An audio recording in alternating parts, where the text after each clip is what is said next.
You're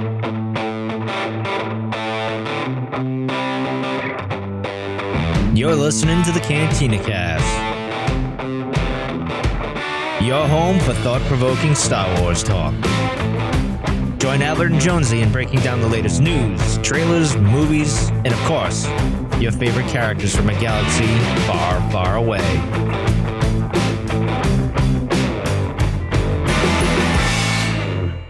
Hello, everyone, and welcome to the Cantina Cast. My name is Albert Padilla, and this is episode 449, our complete, thorough breakdown of episode 5 of Andor, an episode entitled The Axe Forgets. And if you are a fan, if you've been a fan of the first 4 episodes of Andor, I'm going to guess that this one was kind of hitting all the right chords for you. I myself would put myself in that category. I've enjoyed the first 4 episodes immensely, and I really enjoyed this episode. I love what they're doing with the show. I'm pretty excited about what we've got. And we're almost at the halfway mark now at this point. So, but speaking of something else I enjoy doing, every week, joining this man right here on this show, please welcome to the show, Jonesy. Jonesy, how are you doing tonight? You know, I was doing all right until you stopped short of saying, but you know what's really exciting? And you're like, no, let me rethink this on the fly. Wow, yeah, sorry, I didn't mean to. Yeah, I know. I should have went with that. Yeah, you are a man of excitement, even though you won't admit it. Yeah. Oh no, things are going good, man. How are you? I'm great. My voice is almost back. I would say I'm probably at about. I'm gonna go with 90%. Okay, we'll take that. I still got, but I feel better. I sound better. I'm not cracking. My voice isn't cracking as it's been doing the last couple of shows. So sorry for the ongoing chronological or chronicling of my my sickness this last 2 weeks. But yeah, and it is what it is. You know, we're a little light on the live stream tonight. Not probably partially because it's a Friday night, but also I got the time wrong when we had to reschedule the show from Thursday due to life stuff, you know, popping up, and I left it at 10 p.m. because we were originally going to do it at 10 p.m. on Thursday, and I only just now remembered to move it to 9 p.m. like 20 or 30 minutes ago. Uh-oh. And so that's where Jonathan's at because he's right normally here. Now I will say this: I got everything else scheduled right, all the social media and everything else. So, right. But I don't know if I got the website. It's been, a little out of sorts this week, like all around. So hopefully people will get the notification. Which reminds me, if you're not subscribed to the YouTube channel, you would have got this notification that this disaster of a Friday night show was popping up on your feed. CantinaCast.com/YouTube if you are interested in doing that. Stephanie is in the chat with us tonight, and that's it. Yeah. Because if there's one person we could rely on, it's Stephanie. So there you go. Miss Faithful, Miss Constant. So thanks for being there, Steph. Yeah, it is weird because I was thinking about this tonight. I was thinking, I can't even remember the last time we recorded on Friday night. And it wasn't Friday that long ago, man. We did this like a few episodes ago. Well, I mean, either way, like Friday episodes are not always good for live audience participation because unlike us, people have lives and they go out and do things. So, it's fine. It's totally cool. But we're still going to talk about Star Wars and we're doing this for the recording. So everybody that's subscribed to the episode, you'll get that, of course, on the podcast feed. And let's talk about news real quick. It's, things are going pretty good right now. We've got the High Republic launch that just happened earlier this week. We're right smack dab. I mean, New York Comic-Con just kicked off officially today, or yesterday, I think, for the most part. So, but all that said, all the High Republic authors are out.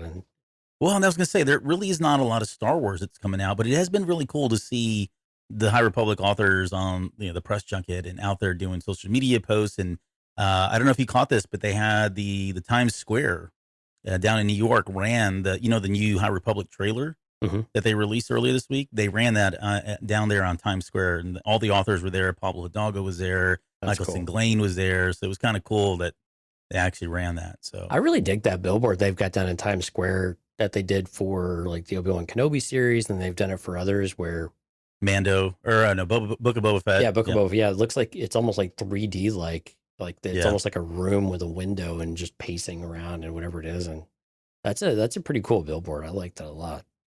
Yeah, it wasn't quite that one, but it was still, it's kind of a big deal to get anything, like to be on, in downtown I have a feeling square there. Disney just owns that billboard though, because literally everything they put everything on that one, don't they? Shh, stop stealing their thunder. It was a big deal.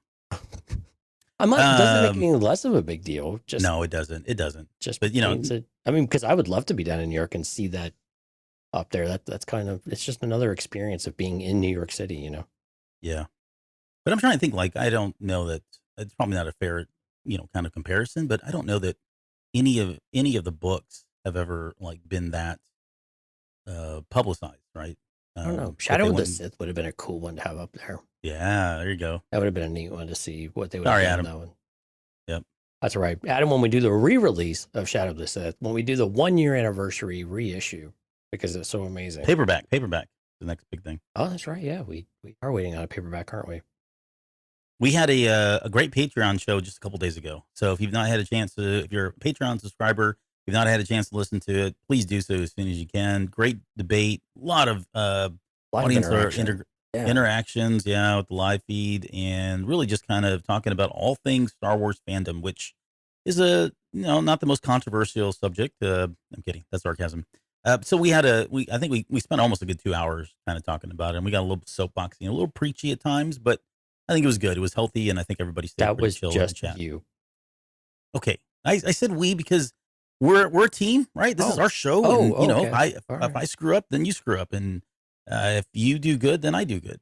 That's usually how it goes. By the way, I screw up, and you take the fall. We do better, and I get the credit. You always need a fall guy. It's important. Yep, all of that. Yep.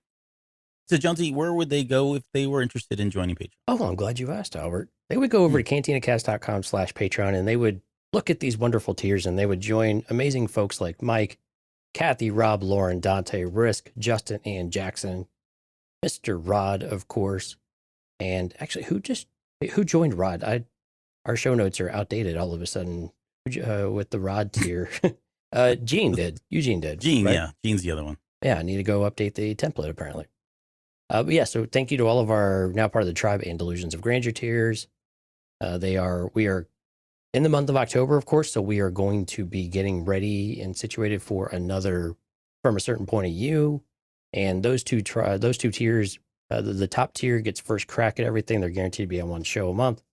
And then we reach out to the others as a kind of first choice before we go and approach anybody else. So if you're interested in coming onto the show, definitely appreciate you guys checking that out at cantinacast.com/Patreon. And we'd love to have you. It's been a huge success. It's been really cool to talk to some of our Patreon folks, and we know you're out there. So when you're ready, if you're ready, pull the trigger and do it. So, okay. Everything you put into the show goes right in Howard's pocket. I mean, goes right back into the show. It doesn't go into my pocket, but it pays the bills. That's what it does. You don't get this 1080p for free, folks. Of course, people are like, well, if you want me to do that, you should. I want 2K at least. Well, they're probably thinking, I'm listening to this audio feed, you idiot. So right, yeah, I'm listening in 4K. You're listening to 4K. You're welcome. Okay, it's a thing. All right, the axe forgets, my friend. Yeah, so episode written by Tony Gilroy again, directed by Susanna White, who directed the last episode. But I got to just quickly say, one of the things that stood out to me was just the direction of this particular episode. I posted on Twitter that morning after watching it. It's just phenomenal beginning to end.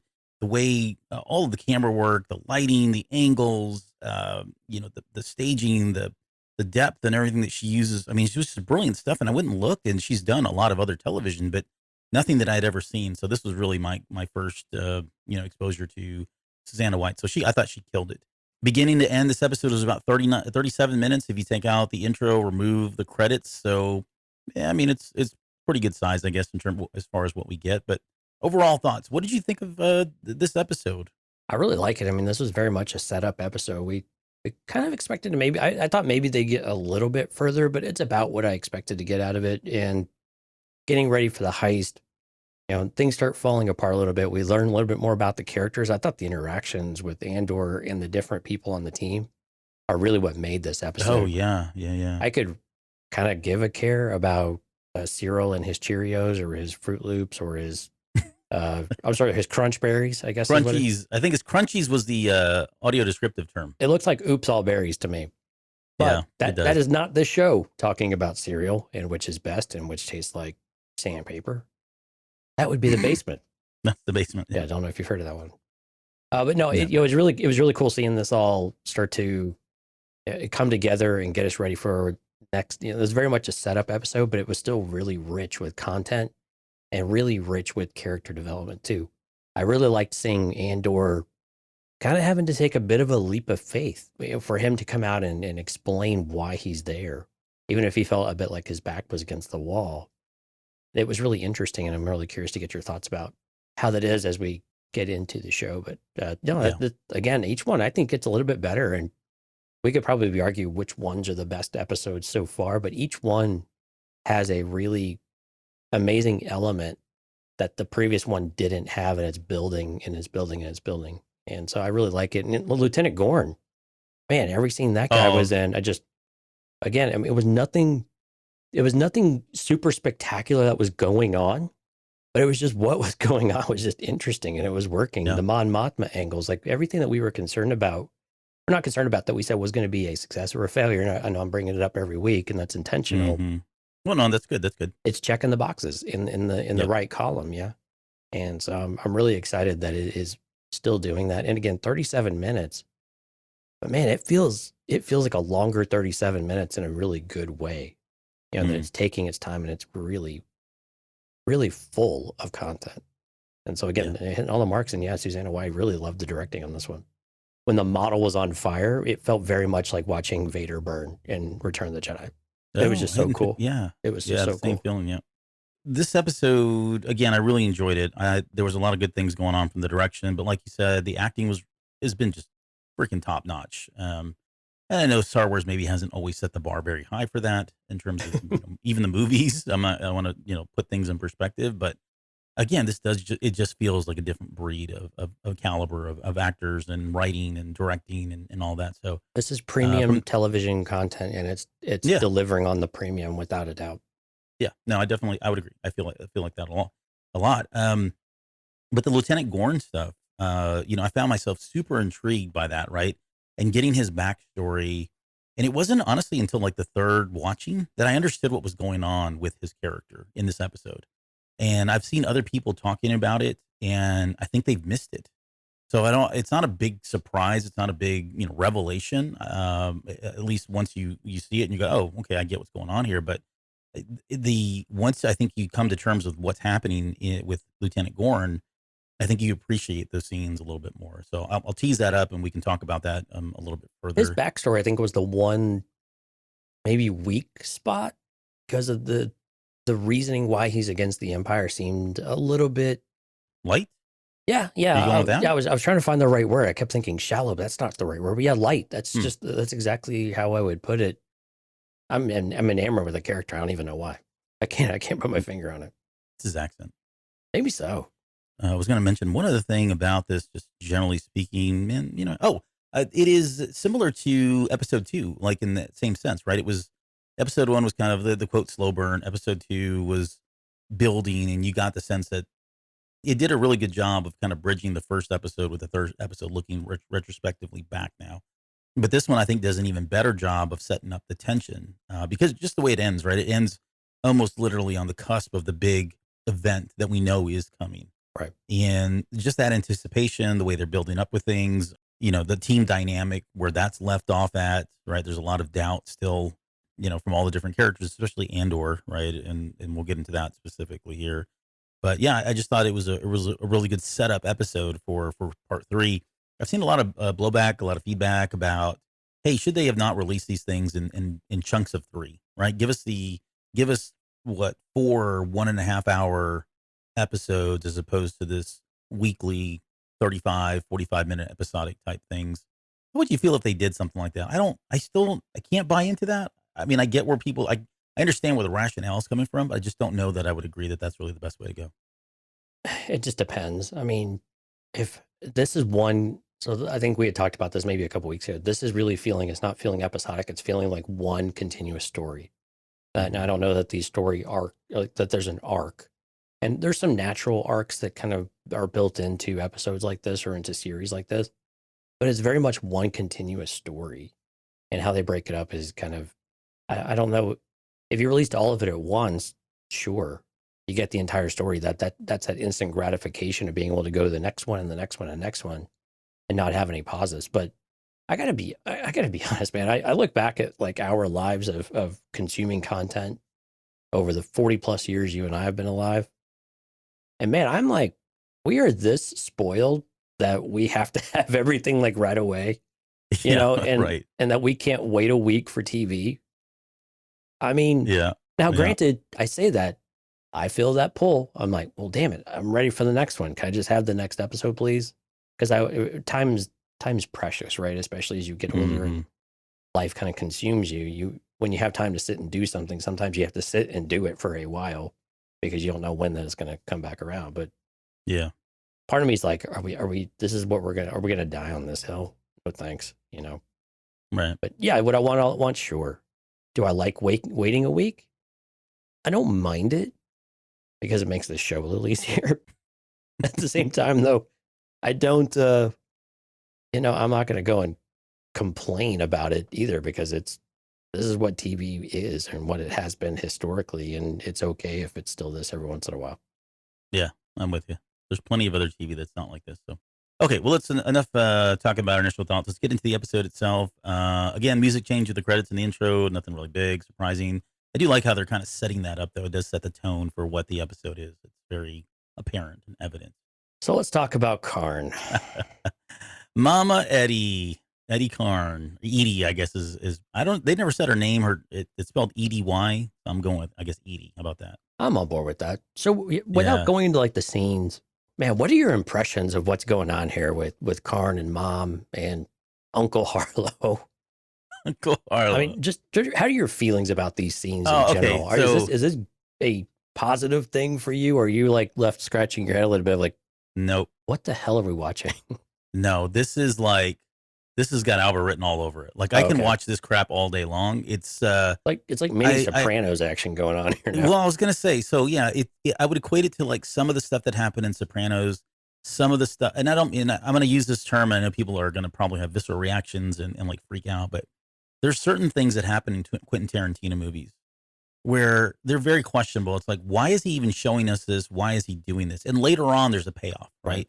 And so I think the verdict's still out on whether or not there's going to be a payoff for what they've done, the approaches they've taken.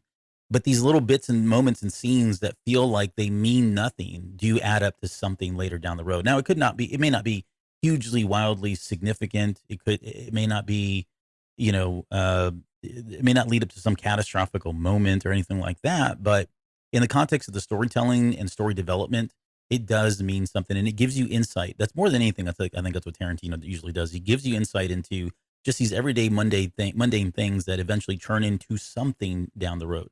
So I absolutely love it. I think the actress, and I didn't get her name, that's playing Edie, she's like phenomenal. Like her voice inflection, her mannerisms with her hands. I mean, it's like she just, you can feel Cyril's like pain and having to listen to her, right? Just going on and badgering him left and right and just being like 13 years old all over again, trapped in the home, can't get out, wants to break away from this person that's just mentally torturing him in any possible way. He can't do any right in their eyes, right? Has never done any right, always does wrong. I mean, just, I don't know. There's something like real about that. And the fact that it's happening to a Star Wars character, I think is just beautiful.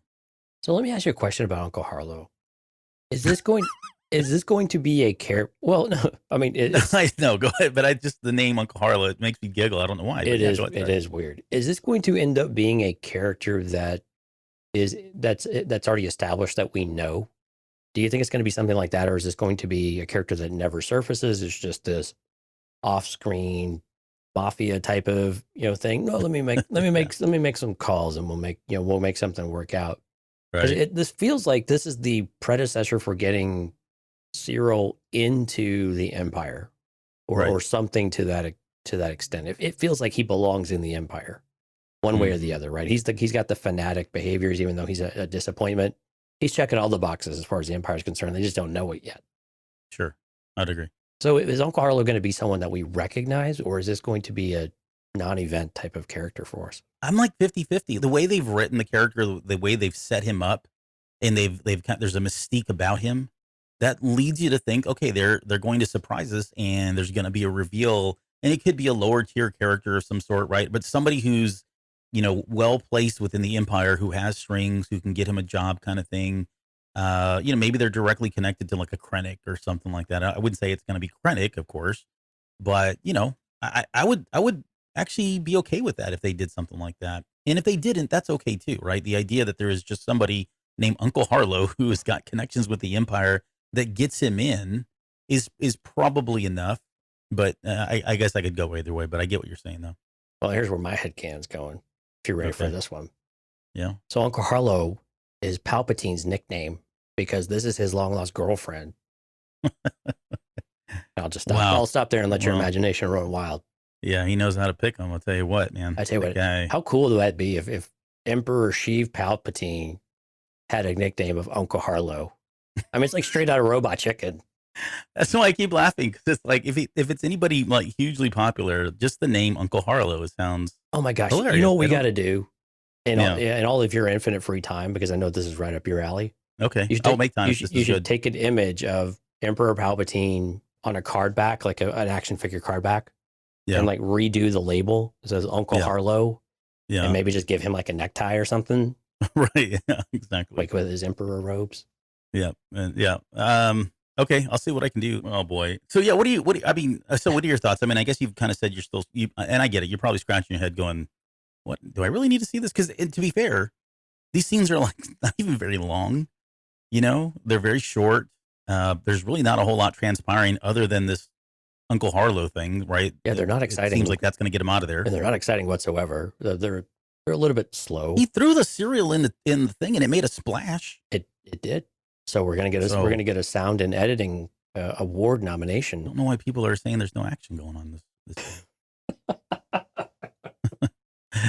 No, but I do. I understand. I just love it. I just love that stuff. Like this everyday, routine, mundane nothingness that turns it. I don't know. It's the perennial disappointment that child that comes home because they're jobless, and have no prospects. What are your prospects? I mean, she's just grilling him over prospects. Like, geez, Mom. Hey, before we get, I want to ask you about so I think we've talked about Cyril, and like he's just miserable. I mean, it opens with him crying. So I mean, this guy is like, I mean, he's bottomed out, and I think we got official confirmation. I think it was Utini in the chat or in Discord, I forget. One of the two had said that he had thought that Cyril had been let go, and I misinterpreted the line when he was being let go as he's done. He's been terminated. Right. Which that for me is heartbreaking, because his buddy, I'm worried, like, how does he pull him in? It could be one of these things where Cyril gets a job and they're like, okay, you can put your team together, and he calls him up and says, hey, we're getting the band back together. Maybe that's how he comes back in. But right. Uncle Harlow sets him up. He's like, you know what? I know a guy that would be perfect to help us on this mission. Right. Yep. So let's get that. I want to talk about one quick thing before we get into Edie's comments, because there's lots of them. They're hilarious. But the aesthetic of this home is something that I've really dug. Like, it feels like they built this thing. Like, this feels and I wouldn't say the first time in Star Wars, because there's been other moments, but for whatever reason, they've done a particularly good job of making this feel like it was a set from like 1977, right? From 1978 when they were filming. Everything from the color palette, the the bleak tones, everything that Edie's wearing looks very old, dated. Her makeup, the hair, even like the cereal container that she has looks kind of like that late 60s, 70s futuristic look that they were trying to go for right around that time. But if you go back and watch those scenes, even the lighting itself, it just looks like this thing could have been physically shot sometime, around circa 78, and we wouldn't know any different. Yeah, I like the aesthetics. It very much calls back to A New Hope. And Luke on the farm is not the same as Coruscant, or a bustling city and the hovels and the homes that they have out there, the apartments and whatnot. But still, it's just that connected tissue. It just feels like they're still in the same place. They're just in very different walks of life, but they're still very related, and they still kind of talk to one another in that way. And so I really like that. The costuming, I might agree a little bit less with, and on that front. But then I think about Baru and what she was wearing Mm. as she was making smoothies or whatever it was. And yeah, well, my argument has been dismissed. Yeah, she had the big vest on. Yeah. working the food processor there. Much like Cyril's been dismissed. Yeah, yep. I said, good day, sir. I said good day. All right, so Edie's comments. I mean, I don't know if you have any favorites. I'll tell you what my favorite was. By the time you've remembered to sit up straight, it's too late. And then the best one was, you might as well wear a sign that says, "I promise to disappoint you." And he's just like, I mean, half the time he doesn't say anything, but you got to think he's heard these same types of comments, if not the Right. exact same type of comments over and over again. This is just another day of misery and hell living with this woman again. Right. And I mean, and how difficult must that have been to make the decision to go? That's the only place you have to go. Like, you don't have anybody else you could go to. You had no friends whatsoever. You had no, I mean, I hate to use the word prospects, but I mean, he was really that much of a, maybe not a loser. Maybe it's not loser is the right thing, but maybe it's just like a loner. Yeah, loner, or he's just that into his work, I guess. Work.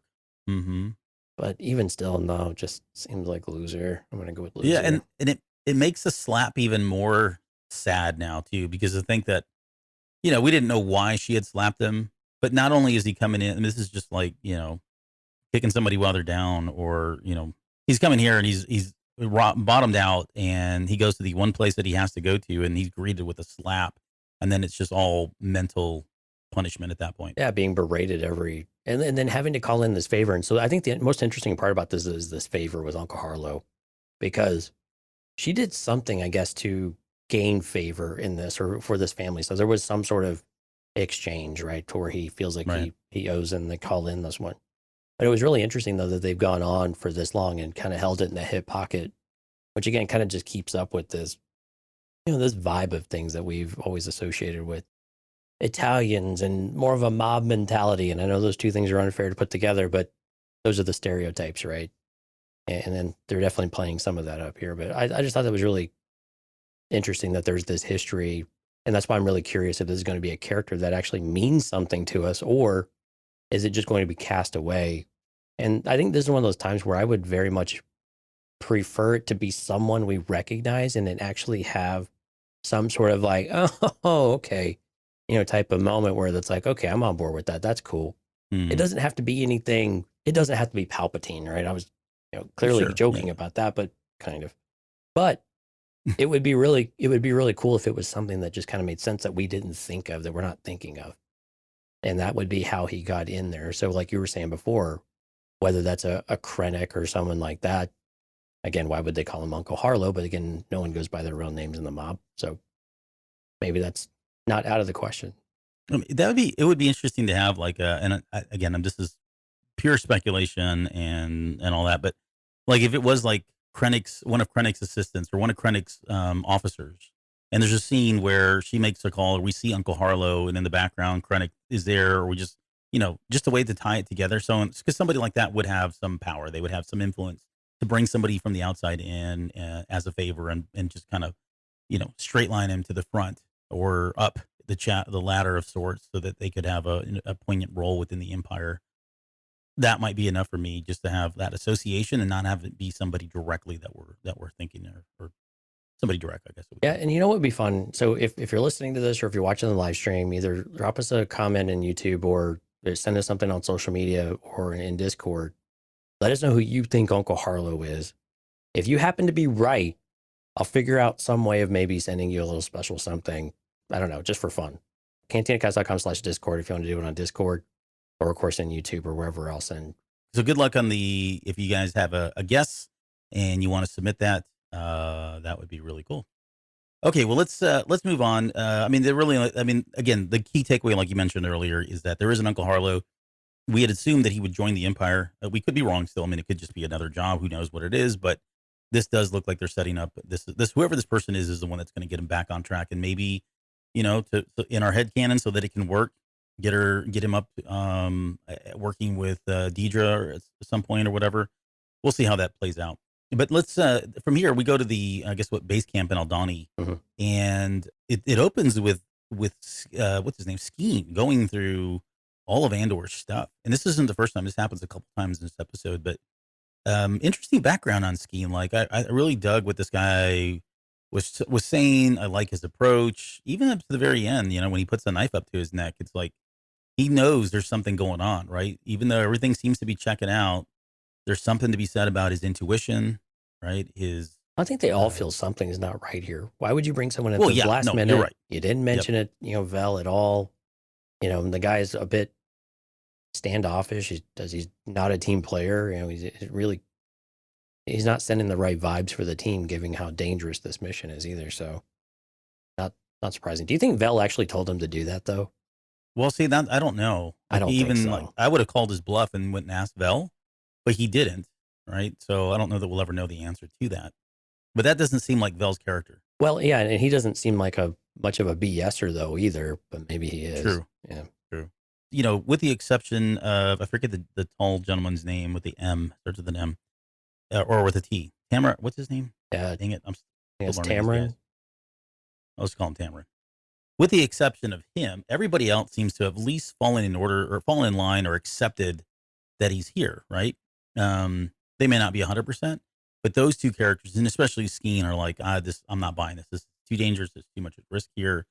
And so I get why he did what he did.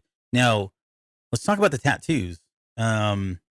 I kind of watched it a few times, and I think one of the tattoos, at least, maybe both of them, are prison tats of some sort, or some way distinguish him as a member of a group within a prison society, right? Or a gang of some sort, or a clan, or I mean, they don't elaborate very much, but at least one of them feels like it's very prison specific because that's when he asks Andor, and Andor says, oh wait, they realize, oh, so you must have done time, right? That's the only way you could have recognized one of these tattoos because he did time as well at some point. Right. That was the one that was like the vertical barcode of sorts. Yeah. But then what was the one on his arm? Was like by the hand or something like that? By the hand. And I Yeah, couldn't. the first one was crate head, and then the second Yeah. one was by the hand. Yeah, and I really couldn't find anything that either one of them meant. At least nothing substantial to go behind it. Did you find anything? Mm-hmm.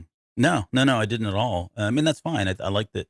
I mean, if there's a prison, like if there's a galactic prison system, there's probably millions of people in this thing. So, Well, with Andor, could it sounded like maybe he was a kid going through the system. Like it's almost like juvie to an extent. So, yeah, that's right. 'Cause Andor then goes on to say that he had served in Sippo, which I'm assuming is some kind of a prison complex or of some sort, right? base or Kind of like something. what was it? The Citadel was the one we had, Right. in Clone Wars. But yeah, he came in there as a youth at age 13. He was there from about 13 to 16 years old. Again, we're getting more like, even though we've not had the flashbacks, it does sound like and we know he had a history prior to this moment, right? Prior to being involved with these guys here, he did have a criminal record with the Empire, but it sounds like it's much more in depth than we thought. Like it seems like he's been on the run, or maybe these are like small misdemeanor kind of things, right? But there's a lot of them. There's been a lot of frequency of them. So it bodes well for his, hopefully that we get some more background and flashbacks for some of this stuff. Right. When you think about, man, what youth go through when they get into the system for Like juvenile? no, well, juvenile, yes, but also or like when they go to the orphanage and that system, right? Mm. With foster families and things like that, and they just kind of get tossed from place to place to place, and they just end up in one after another, and then unfortunately some of them end up in juvie and in places that they'd prefer not to be. But it's just more of that story of how, when I use the word lost, I don't mean existentially lost, but he's just kind of part of this system that doesn't work, and it doesn't help people like Andor, who have been totally displaced, don't have a family. Tragedy is hit. They've basically been taken. But again, this is also, if he was such a young kid, this much he must have been in some sort of trouble because Marva had taken him in and Clem. So was he doing things to help them, and that's how he got busted, or was he rebelling? Or just kind of being a normal teenager? There's a lot of question marks, but I think it just continues to show this line, or all these moments in time of that. Again, we always go back to, I've been in this fight since I was 6 years old. Mm-hmm. That can mean so many different things, and I think we're starting to see, at least in very, very small bits, that can mean a lot of different things, and it's a much more complex statement than just the Empire came in and destroyed my home when I was 6 years old. It's Right. so much more complex. There's so many more layers to it, and it's a continuous process. It's not just a singular event. In my head canon, it sounds like at least in my head canon, I feel like he was still very much loved by Marva and Clem, and was helping them do their work, right? Indoctrinated into the system at a Right. very young age. And so, yeah, he was probably breaking the law, and it was probably for all valid reasons, right? Injustices of some sort, but nonetheless, he still had to do time. But I mean, I could be wrong. He could have left. He could have ran away from home at some point, and then had his little rebellious stage, and eventually ended up back up with Marva and Clem. So I guess we'll see. I don't know. Again, I mean, we're almost halfway through this thing, and we have not had a flashback scene since what, episode 1, 2, 2, yeah, yeah, yeah, maybe 3. No, 3 was the last one, but that was like the very end. But right. so yeah, But again, Skeen but it's kind been 2 of episodes now, no flashbacks. right, and Skeen kind of summarizes it though. Lots of cages. And it definitely just feels that way. Even if it's not an actual prison, you just feel trapped by your life in general. Yeah. Everywhere you go, you just feel like you're stuck doing the one thing to survive rather than actually making a life. Yeah, no, good point. And speaking of Skeen, he mentions that he kind of gives us his backstory, and we get a lot more of that later on as part of his apology, air quotes. But we get the sense that he's out for revenge, and there's a lot more to it than that. There was a comment there, and we get of course the quote, the line, the episode title: "The axe forgets, but the trees remember." Right, trees Right. remembers. And I think it's probably self-explanatory, but it's really all about, the axe in this case is the Empire. They go out and they hurt a ton of people, and they just don't care. They're just another body to slay, another slave or person to enslave, or being to enslave. It's a problem to solve, basically. And they don't Exactly. even equate it to people and stuff all the time. It's just a problem Right. to solve. Yeah. And what remains, right? The trees being the people, they remember all this stuff, and eventually they rise up, right? They can only take so much. That's how these rebellions start. All the years of oppression, and knowing, all the ripple effects of this stuff happens. And so that's kind of where this is coming from. And so these guys are being, in the same kind of analogy, all of the people that are part of the rebellion are all the trees. They've been hacked and slashed by this axe for so long, and it's time for them to take measures and take things into their own hands. Right. Cassian says it always breaks at the weakest point. And, Yeah, the team. it Yeah, feels the like he's team. kind of teasing out everybody. He wants to kind of get a sense of where he stands with them, and Skeen does a pretty good job of kind of giving us this whole kind of overview about, Nimic is a true believer. We see his fanaticism a little bit later. I mean, good Lord, he's got his own manifesto, which is kind of crazy to think about. He talks about Cinta Kaz being very fearless, stone cold, probably the one person that's, solid and behind this effort 100%. But the lieutenant one I thought was interesting too, because I'm with it. Like, we didn't know enough, and I think we do now. But if I'm Andor, I got a lot of questions about this guy that's still part of the Empire, and how and why do these people trust him so much? And they've never really answered that. We just know that they're following him, they're trusting him to do all these things, very, very highly dangerous heists that they're about to do. But somewhere they had to get comfortable with him, right? They had to befriend him in some way. So, I mean, I get it. I get where Andor's coming from that perspective. Let's move on to Coruscant, in what continues to be one of the sad stories of Star Wars, Mon Mothma. Like, they're adding so many dimensions to her character that I think we had some of this in Legends, but not to this extent. And we see Perrin, we see her daughter Lita. There was a comment. I know. So Lita, just quickly, the daughter was in. I hate to bring this up again, but it's our show. Mhm. Star Wars, a role playing game. The entry for Mon Mothma had her having a daughter in that. Right. And someone asked us in Discord. I forget who it was. It might have been OB2. Had asked if we had ever seen Lita's or her daughter before in anything else, and so I didn't know the answer at the time. I went back and looked at it, and apparently they did other things with this character. So I think for a lot of people it was new. New news, but she's always kind of had a daughter, I guess is the short answer there. Yeah, and unfortunately, it shows this home life. And to be fair, though, and I have to separate myself personally from some of this stuff, but I think some of it is also has Mon Mothma put herself in this position a little bit of, because we see this with parents who work a lot too, right? When a parent works a lot, there's this distance that forms because they haven't been around, and you get some of this animosity. Now, parent is absolutely not helping, and he is stoking the flames, and the way that he's behaving is unacceptable and is basically egging that kind of behavior on and some of that. But I think it's also there's always a bit of truth in some of the stuff of maybe she doesn't feel like Mon Mothma has cared or pays attention. She's too wrapped up in her causes and what she's doing. And now, granted, when you're on this grand galactic scale, it's unfortunate when things kind of boil down to a more self-centered perspective. But then she's a teenager, and so that's part of it. Is everything is about the teenager. But now that Dad kind of plays all of that up, it's unfair for Mon Mothma in that respect that she doesn't even have the verbal support from her husband that we should treat each other with respect. She should be at least, he should at least act like he cares, right? Rather than just being a jackass about it and laying back and like, no, she's not wrong, kind of thing. And it's just BS, that he doesn't do it. But I also recognize that Mon Mothma is probably a bit of a workaholic too. And so it's a combination of the two. But this is why marriage and raising a kid is a team sport. Yeah, there are no, it's not a single player sport. I definitely see that. I think I have a different take on it. And I'm trying to like not get emotional here because this is the stuff that I really enjoyed about this episode. That whole family dynamic, I was never part of that. Thankfully, I never had a family like that. But I've been around other friends and in other relationships with people that had families like this, and so I've gotten to witness this stuff firsthand. And so my perspective, I guess my take on this, and I would agree, like what you said is probably one reason why she's being treated the way she is, right? There's probably blame in there for everyone, right?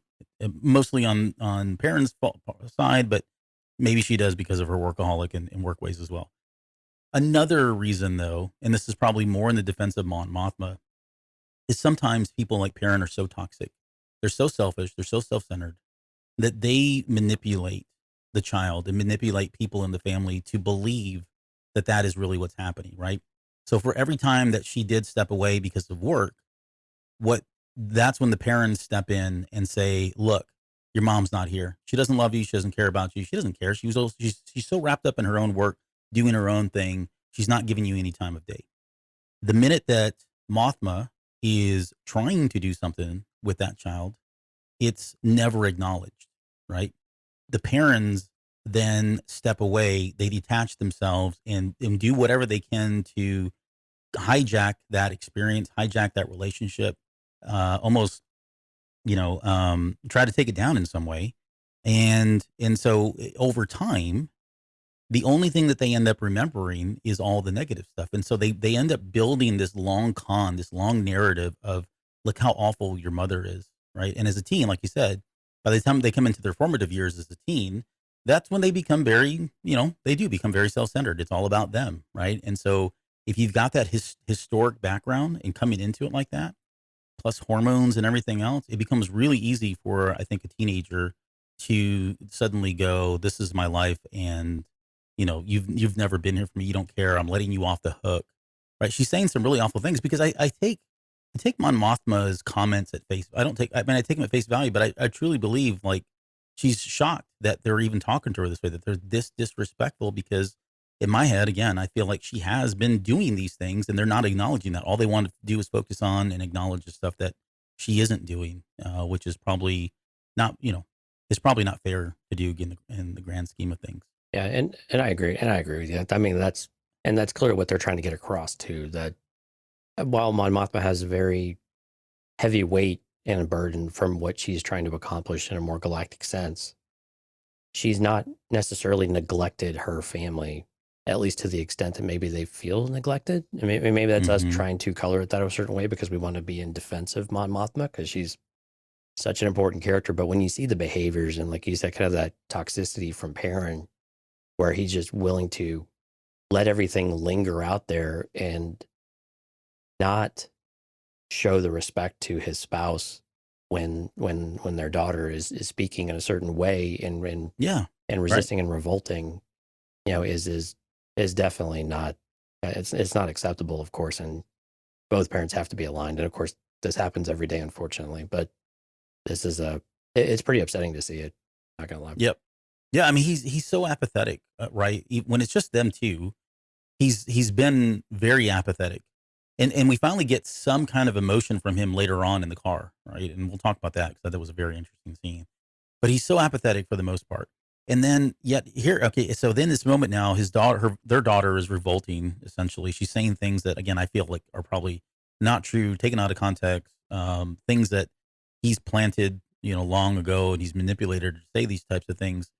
And yet, I forget what she says, but she looks at him like, "You're enjoying this." I mean, basically says something to that effect, right? Yeah. He doesn't say anything. Like you said, he doesn't step up. He doesn't step in defense. So what he's doing is he's, by not saying anything, he's saying everything about that the daughter's right, even though she's probably completely wrong or has gone, blown this up to more than it really needs to be. Because he doesn't say anything, she feels vindicated. The daughter does. She feels validated. Like, Right. see, my dad's agreeing.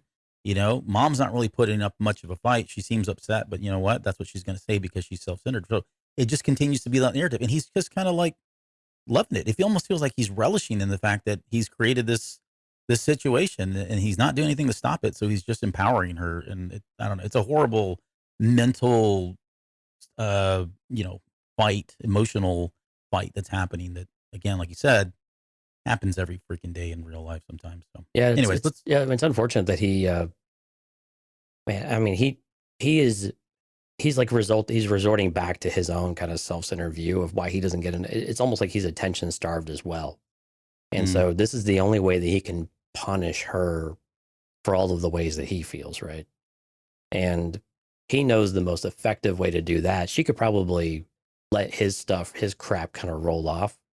But when it comes to their daughter, that's the way to get to her. Yeah. Right. Well, I know she doesn't care about me, but I know she cares about this young lady right here. Right. And so this is the way I'm going to be able to do it. And that's the way I'm going to take the knife and kind of, jab her in the side.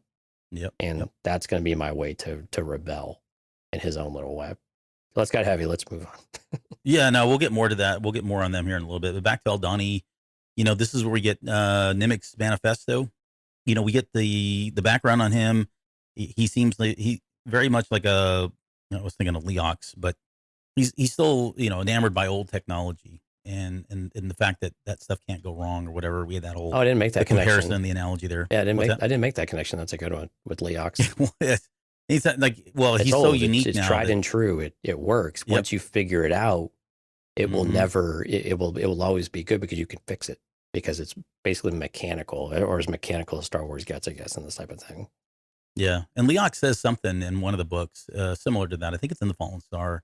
He kind of goes on a same kind of a speech there about old tech versus new tech. But the important takeaway here is that the Empire controls all this tech, and so you can call him paranoid if you want, but he's right. I mean, there's something to be said about that stuff. Right. And again, it's important for the rebellion because being able to not be tracked or be able to pick up on things that they don't expect you to do is how the rebellion gets going. I mean, it's this cast of what's your trash is our treasure, and we can make this into something that is actually very valuable and something that can help us operate and counterpoint to everything that you're doing to the galaxy and find a way. Yeah. There's the whole thing about, he makes a good point, and I never really thought about this that much, but the fact that you think about the time that's elapsed and just how fast and how quickly the Empire has grown, and just that feeling of like, we can't even catch our breath.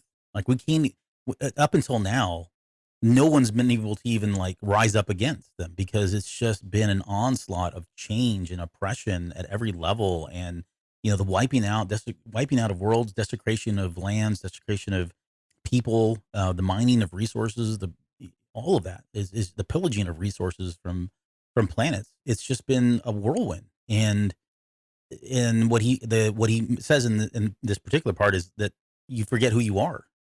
You just kind of go with the flow and just fall into line, and you're oppressed, and some people don't even know it. They just accept it and they figure out a way to continue to live with that. So I get what he's saying in that perspective. I just really had never kind of thought that was possible in Star Wars. Well, I mean, it's one of these Um, things, and you even equate it back to the Mon Mothma and parent thing. What the Empire mhm. really excels at is isolation. So if we can isolate all of these pockets, the likelihood that they'll be able to have any kind of organization, that they'll have any kind of cohesiveness, they are weaker by themselves because we know if they start getting organized, they can be a threat, right? And that's what the Empire has been very good at is breaking those lines of communications apart, making it a very regional type of society. You know, the trade and things like that have been restricted. You know, and Mon Mothma talks about this episode previous of, you know, these people like Slime Morin that have been blocking trade routes that are for basically for feeding people. You know, but again, that's how you continue to block communication and block these avenues for anybody to know what's going on in the galaxy, where they just Mhm. you just adopt whatever you're told, and this helplessness that starts to sink in, or at least there's no hope. Maybe that's just more what it is. Right. Yep. Yep. How would you? So here's a theory that I had. It's not in the show notes because I wanted to surprise you with this one. Oh, great. But here's the theory I had. So how would you feel? All right. So we've talked about Nemec, the character himself. He seems like he's like the poster child for the Star Wars character that we're going to kill. Right. So let's just assume this dude doesn't make it out of there. His family Because that crest was- is going to be the new Rebellion logo, by the way. yeah. Right. That's exactly. We're no, gonna that's not the take case. Starkiller away, and we're gonna plug Nemec Yeah. in. No. I'm not saying that. But let's say we've been talking also. So let's put that aside. Okay, Nemec is probably going to die in the next episode. We've also been talking about like what is it that gets Cassie and Andor on board with the rebellion? When Nemec is talking about the pace of repression outstrips our ability to understand, he's just rattling on out of his manifesto, right? Very And he even philosophical. says, yeah, he even says to Clem, like, you're the perfect audience, right? Somebody that what did he say? I'm trying to think. I have the quote in here from Clem. Sorry, he says that he understands it. So sorry, I know what I'm against. Yeah, thank you. Yeah. I know what I'm against. Everything else will have to wait. Okay, so somebody with that mentality, like this is the perfect audience for somebody like Clem who's written this manifesto. So how would you feel if it was one of these situations where Nemec dies, Andor picks up this manifesto at the very end of it, and through reading it, and it's similar to like real life. I mean, people pick up these different manifestos and or watch YouTube videos or whatever, and that's how they get indoctrinated. That's how they buy into this. But with something like that, him reading this and then over the next 3 episodes or 6 episodes or whatever we've got left here, it's him constantly going in and reading more and more about what Nemec has written, and that's starting to resonate with him. And him, that's not necessarily the only thing, but all the things combined, and having this manifesto that he keeps and continues to read and learn from really kind of opens his eyes and gets him into the rebellion. No, I don't like that. No. And maybe that's because I don't. Maybe that's unfair. Maybe I don't view Andor as a scholar. He's very much the boots on the ground guy, the guy that you need to go and make things happen, and can be that difference maker. But he's not going to get up on a podium and say some inspirational type of speech, which is where manifestos and things like really inspire people, is to become more vocal.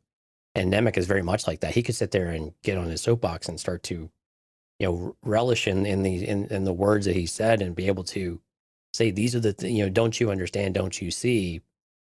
And for me, a guy like Skeen, while he's a bit like Andor in a lot of ways, he has this philosophical element to him to where he would be able to pick something like that up and actually be able to translate that into real world action, where I don't know if that's Andor's strength. And again, I'm not trying to shortchange, the character of Cassian Andor at all, but how they've framed up the character to be in the past in Rogue One and so far is that everything is still very much right in front of him, and he's been reactionary to an extent. And I don't know how a philosophical doctrine would change his way of thinking so considerably to where it would snap something for him in a completely different way, because it's just words on a piece of paper from a kid. And he hasn't, and I don't know that Andor gives a lot of credibility quite yet to what the experiences that this group of people have been through. I think he's learning it, and so maybe that'll change. Yeah. But he just doesn't strike me as the philosophical, type of person that would then take that and do something with it, which is what Nemec wants to do. It's a philosophical doctrine. It's supposed to be shared and read by everybody else and continue to be elaborated on. and championed. Andor's not that guy to me, at least. Okay. I'm still struggling then. If that's not the case, I'm still struggling with, and maybe it may be premature, but we're coming up on episode 6 or the halfway mark now. Mm-hmm. Like, to me, the events that are about to transpire, I don't see where the stakes are. You know what I mean? Like, these are people he doesn't know. He's only known them for 24 hours or less. Right. We don't know anything that's going on with Bix and all them. I mean, that's more of the emotional tie with his mom and all that. So, and it feels like we're so far removed from that. So I'm just trying to think, like, how are they, and maybe they don't. I mean, that would be disappointing if we don't get the reason why he is so fanatical by the time we get to Rogue One. Maybe they save that for season 2. That seems kind of a waste in my opinion, but I mean, with 6 episodes left, there's got to be something that's that catalyst, right? There's got to be something that triggers him. And I don't think it's these guys. Like, I don't think he dies. And if he gets the money, then that story ends, right? Like, what happens when he gets all this money? But let's think, he would just leave. But I guess I have to go back and look at where's Andor at in Rogue One. I don't necessarily view him as fanatical. It's more that he's experienced so much loss and he knows the Empire needs to be taken out, and he's the one to do any little piece to help this broader rebellion, but he will get in there and do the dirty work. And so I view it as maybe I'm viewing Andor as a different person than maybe you're hoping he'll be, or what you think he could be. Because I think that's probably it. Because I think what we might end up seeing is that we will see these losses chip away, where Andor starts to see what the impact of that is, and he feels it, and it resonates with him. But he sees that there is something here. There's something, or these people, if they can just get enough people to be together, and they can do these small jobs where they're successful, but there's loss. They're successful, but there's loss. There's always this but. But at some point, he understands that they are making progress, and that they are on this precipice of doing something better and bigger, that the whole galaxy, that will really change the whole galaxy. I think it's okay that it's going to take Andor a long time to get to that point. And I think they've set that up with interviews and everything else. And I think where he's at right now is that you kind of feel like Andor's like, okay, yeah, I'd really like to stick it to these guys, but man, this is suicide. What are you doing? And I think that's part of the thing, is that a few people can do the impossible under really special circumstances with really special people. But if you lose a few of those that you start to have some sort of attachment to, it means all the more. But for me, it's Andor. How is he going to learn not to give up and not to bail and not to jump ship? And so those are the parts I'm really interested to see. What is it going to take for him to get there? And really the only way that happens usually is with relationship, but that's a really fine line too of jumping off. And again, we know the familial and the relationship aspect has got to come back into it. But in this moment in time, he's kind of learning what it's like to be out on his own in the actual, rebellion, which they actually use the word, I guess, here. But yeah. Anyway. Yeah, no. So I think you're right. Like, I think it's different expectations for Andor. I think mine's primarily based on the press tour that they were doing, and Tony Gilroy saying that we were going to learn why Andor became so dedicated to this cause, and that he would give his life up for the galaxy for people that that he didn't even know. Right. And to me, that is somebody who's bought into an ideal, right? And not necessarily a cause, right? It's more than that. It's that fanaticism. It's like the terrorist thing that we talked about, which we should do a Patreon show on that, by the way. I've been thinking about that more. But nonetheless, like, so I guess maybe they weighted that heavier than it really is, because if it really is just about him serving a role in the rebellion a little bit later and knowing that the stakes are high and doing it for, freedom and oppression, I think that's one thing. But if he does go down a path of subscribing to the ideology, that ideology has to come from somewhere. And I guess what I'm saying is, Sure. 6 episodes in, we don't see that ideology. We see it now with Nimic. That's the closest thing we got in this manifesto. But beyond that, I don't know where else where he's gonna pull that in. But if we step back, we still have 18 more episodes to go. To where do we? I thought there was only 12 in this one. I'm just mean in totality before we get to Rogue One. One. Right, yeah. No, and that's what I said. Like, if they go into season 2, then that makes sense. But I don't want to wait till season 2. Well, and I don't either. And I think season 1 is going to be about getting him to that place. but we're going to have to see a couple more things happen. I think it sounds like we both probably agree there. There's got to be some major milestones here. Something has to happen. It has to be it has to be maybe not dramatic, but it has to have a impact on him in a way that we maybe aren't understanding or expecting quite yet. Yeah. Because a bunch of strangers and one of them dies. Well, that's sad.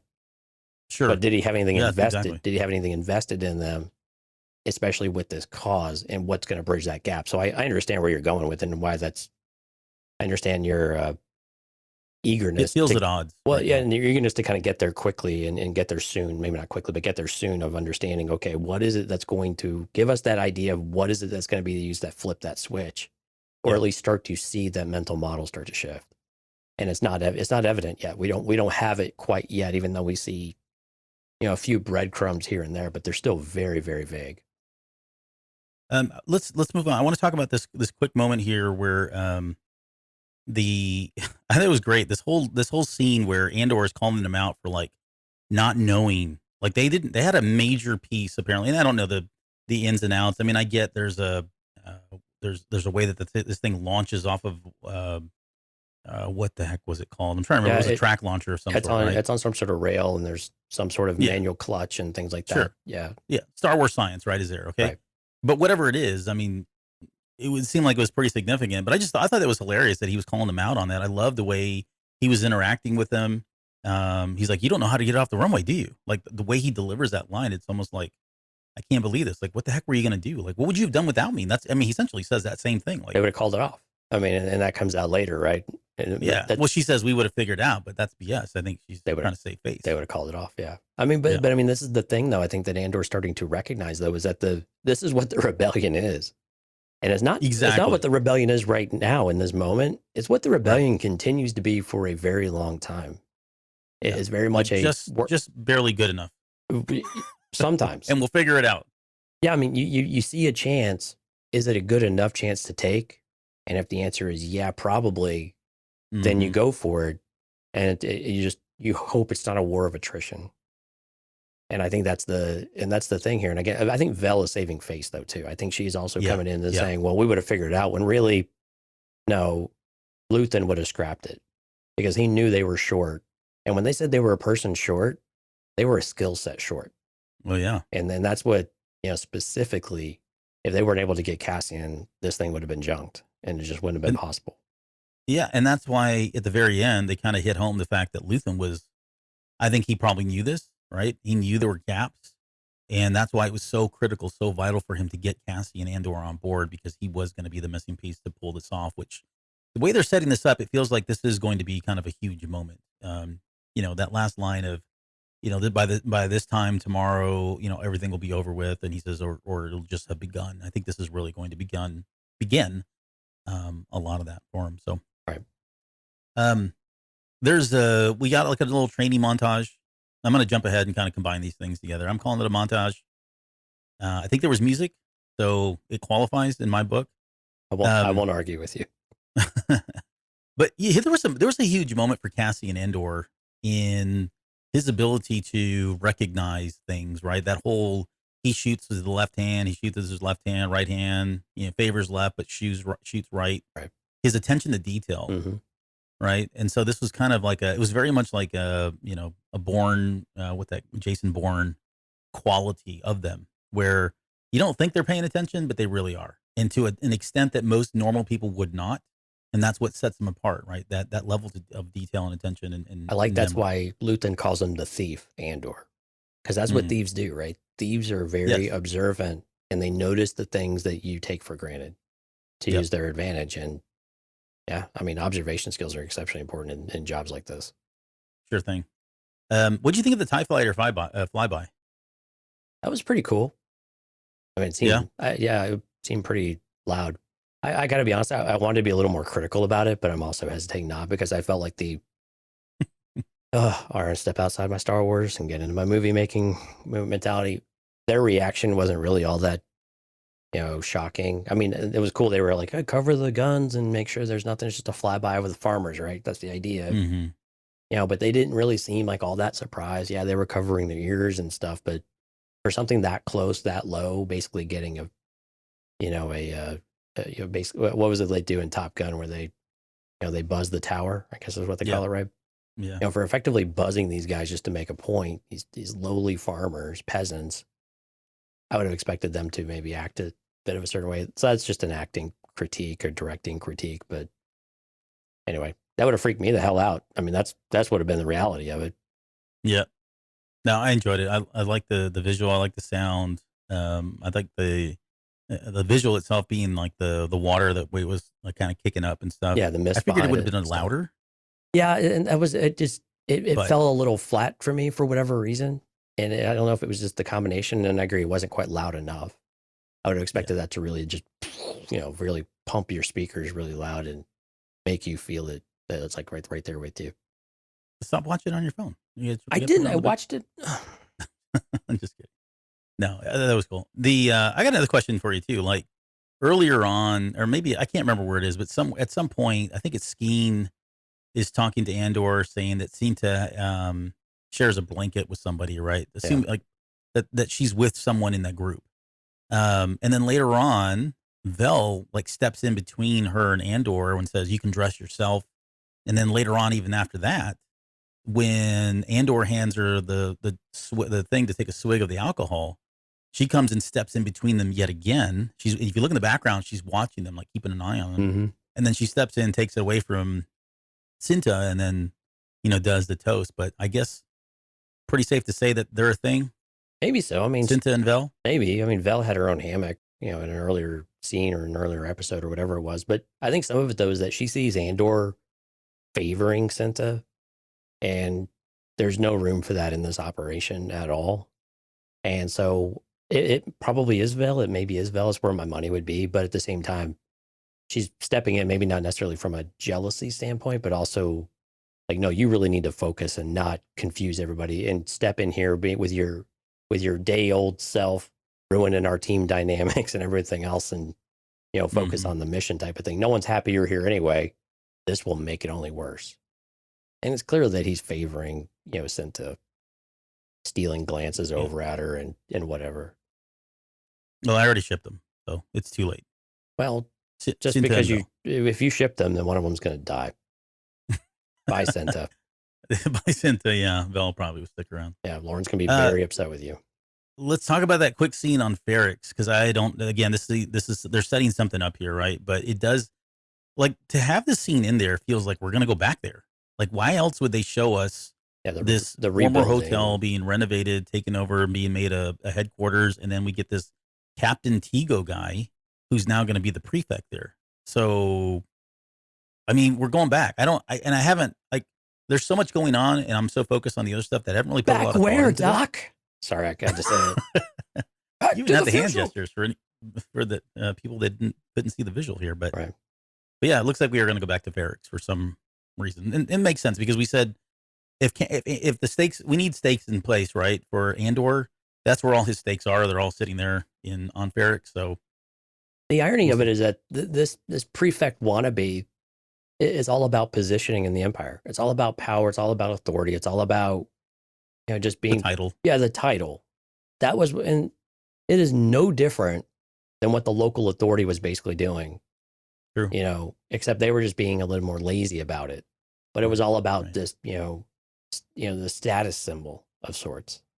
As long as the Empire stayed out of their business because they did, and all of that good stuff. But I mean, this guy he just wants a title. So I think it just speaks to the general empire-ness of things, and these people are everywhere in the Empire. It's not about the glory of the Empire. It's more about the glory of the person and what they're trying to, push for themselves. They view the Empire as a means to an end of their own career, and they give zero cares about anybody else that it tramples all over or does. And they're just completely, they might view it as, we're rebuilding and bringing, justice back to this place and civility, to Ferrix. But really, why is there a need to build an Imperial office building, basically? It's just, it's silly. And tell us about it is where my point is, like, right now, I guess, you know what I mean? Yeah. And to that point, I mean, I agree with you. I think we're going back to Ferrix. And I think when Andor goes back to Ferrix and you see what's going on, again, it's just going to be more another reason something else the Empire has taken from him. And this time it might get a little more personal, or it might also open up some of the other story where maybe the Empire, we go back to oh gosh, where's he from? Canary. And we start to see Canary. what happened in Canary. And are we Yeah. seeing the same type of thing happen here on Ferrix in some regard? And especially when it comes to Marva and to Bix. And Drasso, I Yep. mean, and even guys like Brasso as well, right? Mm-hmm. Yeah, right. If the Empire comes in and starts repurposing those people for something other than salvaging, right, and oppresses them in that way, Yep. as punishment or whatever, then yeah, that now gives Or just the way they do Andor a business. good reason. I mean, What's that? or just the way that the Empire does business. It doesn't have to be anything personally against an Andor type of person because they don't care at this point. Sure. They don't Yeah. know. But he'll care. Exactly. Yep. Okay. The scene with Deidre and her putting, I think again, this is for, it doesn't seem like a lot happens in the scene, but it really does when you think about it. But we get, the way I would summarize this is she sees a pattern, right? Mhm. She even says later on in the scene that, How she would do if it. I was to do a rebellion, this is exactly how we would do it. They're going around systematically and stealing parts and components and materials and supplies that they need. And they're doing it so randomly so that it doesn't look like there isn't a pattern, but the randomness is a pattern, and she sees through that, right? Right. They mention a few things. They talk about Kessel, Fondor, the targeting consoles on Jakku, and I thought, oh God, why are they bringing up Jakku? Why does everyone want to go back to Jakku? Like Jakku, exactly. Like, and same thing with Tatooine. Stop going. They're not that important. I know they really are, but they're not. The proton warheads from Base K, the Steel Guard Star Path. So, like all these vital components, this intel that they need from the Empire is getting picked up everywhere, and she's starting to see through that. So, what do you think this is going to lead to, though, with her? That's a really good question. I mean, clearly she's going to get the ear of somebody who views this and takes her seriously once she's able to make some sort of firm connection between all of it. And so I think that's more the question about what is it guys going to make what will it take to make that connection to what she's seeing? I think it's also about that perseverance and her support or subordinate, or whatever he is, her assistant. Yeah. Saying like, no, like you said, the randomness is the pattern. There is something here. You're the only one thinking in this way. And it's going to get noticed by someone at some point. I'm curious who it's going to be, like that person. It doesn't sound like it's going to be the ISB. And so it has to be somewhere up a step. So do we start to see? Oh, you mean like somebody that's going to like listen to her and yeah, like Uncle Harlow. Yeah, Uncle Harlow. You know, the other part of this is, and I'm wondering if these two are related in some way, but, you know, at the very end again with Luthen, he talks about how, you know, that Vel is the only person that's tied to him. He says, no, Andor is as well now that he did that, right? He put himself out there for Andor. He feels really exposed, right? All of a sudden, yeah. Yeah, you could see it on his face. And Clara's like, too late now, bucko. Right. Like, suck it up. And then we got work to do. You got somebody like Deidre who's trying to figure out where is this coming from, who's driving this, right? Mm-hmm. And the common thread there, the common denominator is Andor. And so I just wonder if you know, even if she doesn't, even if the story, the lead is that she gets somebody to listen to her, I think the lead is probably going to be she's going to expose Luthen. Like somehow she's going to track this back to Luthen. Well, what do you always learn in the movies? If you're gonna figure out where it is, you follow the money. Right? Yeah. So somehow you follow the money in order to, you know, tie it back to who's actually funding it all. Because usually, if you cut that part of it off, everybody else starts to fall apart pretty quick because they implode. They turn on one another, and the Empire's all about that. They would, while they're still very heavy-handed, they're not above, you know, just letting the people tear themselves apart too. And I've got a theory on that too, because I think in this episode we got official confirmation of where the money's going to come from. Yep. So, okay, so we'll come back to that. But overall, I think I love that character. I love Deidre's character so far. I forget the actress's name, but she does a really good job. Dennis Goff. Yeah, Denise Goff or whatever. Mm-hmm. Yeah, she's doing phenomenal. Like again, just killing it. Everybody is really.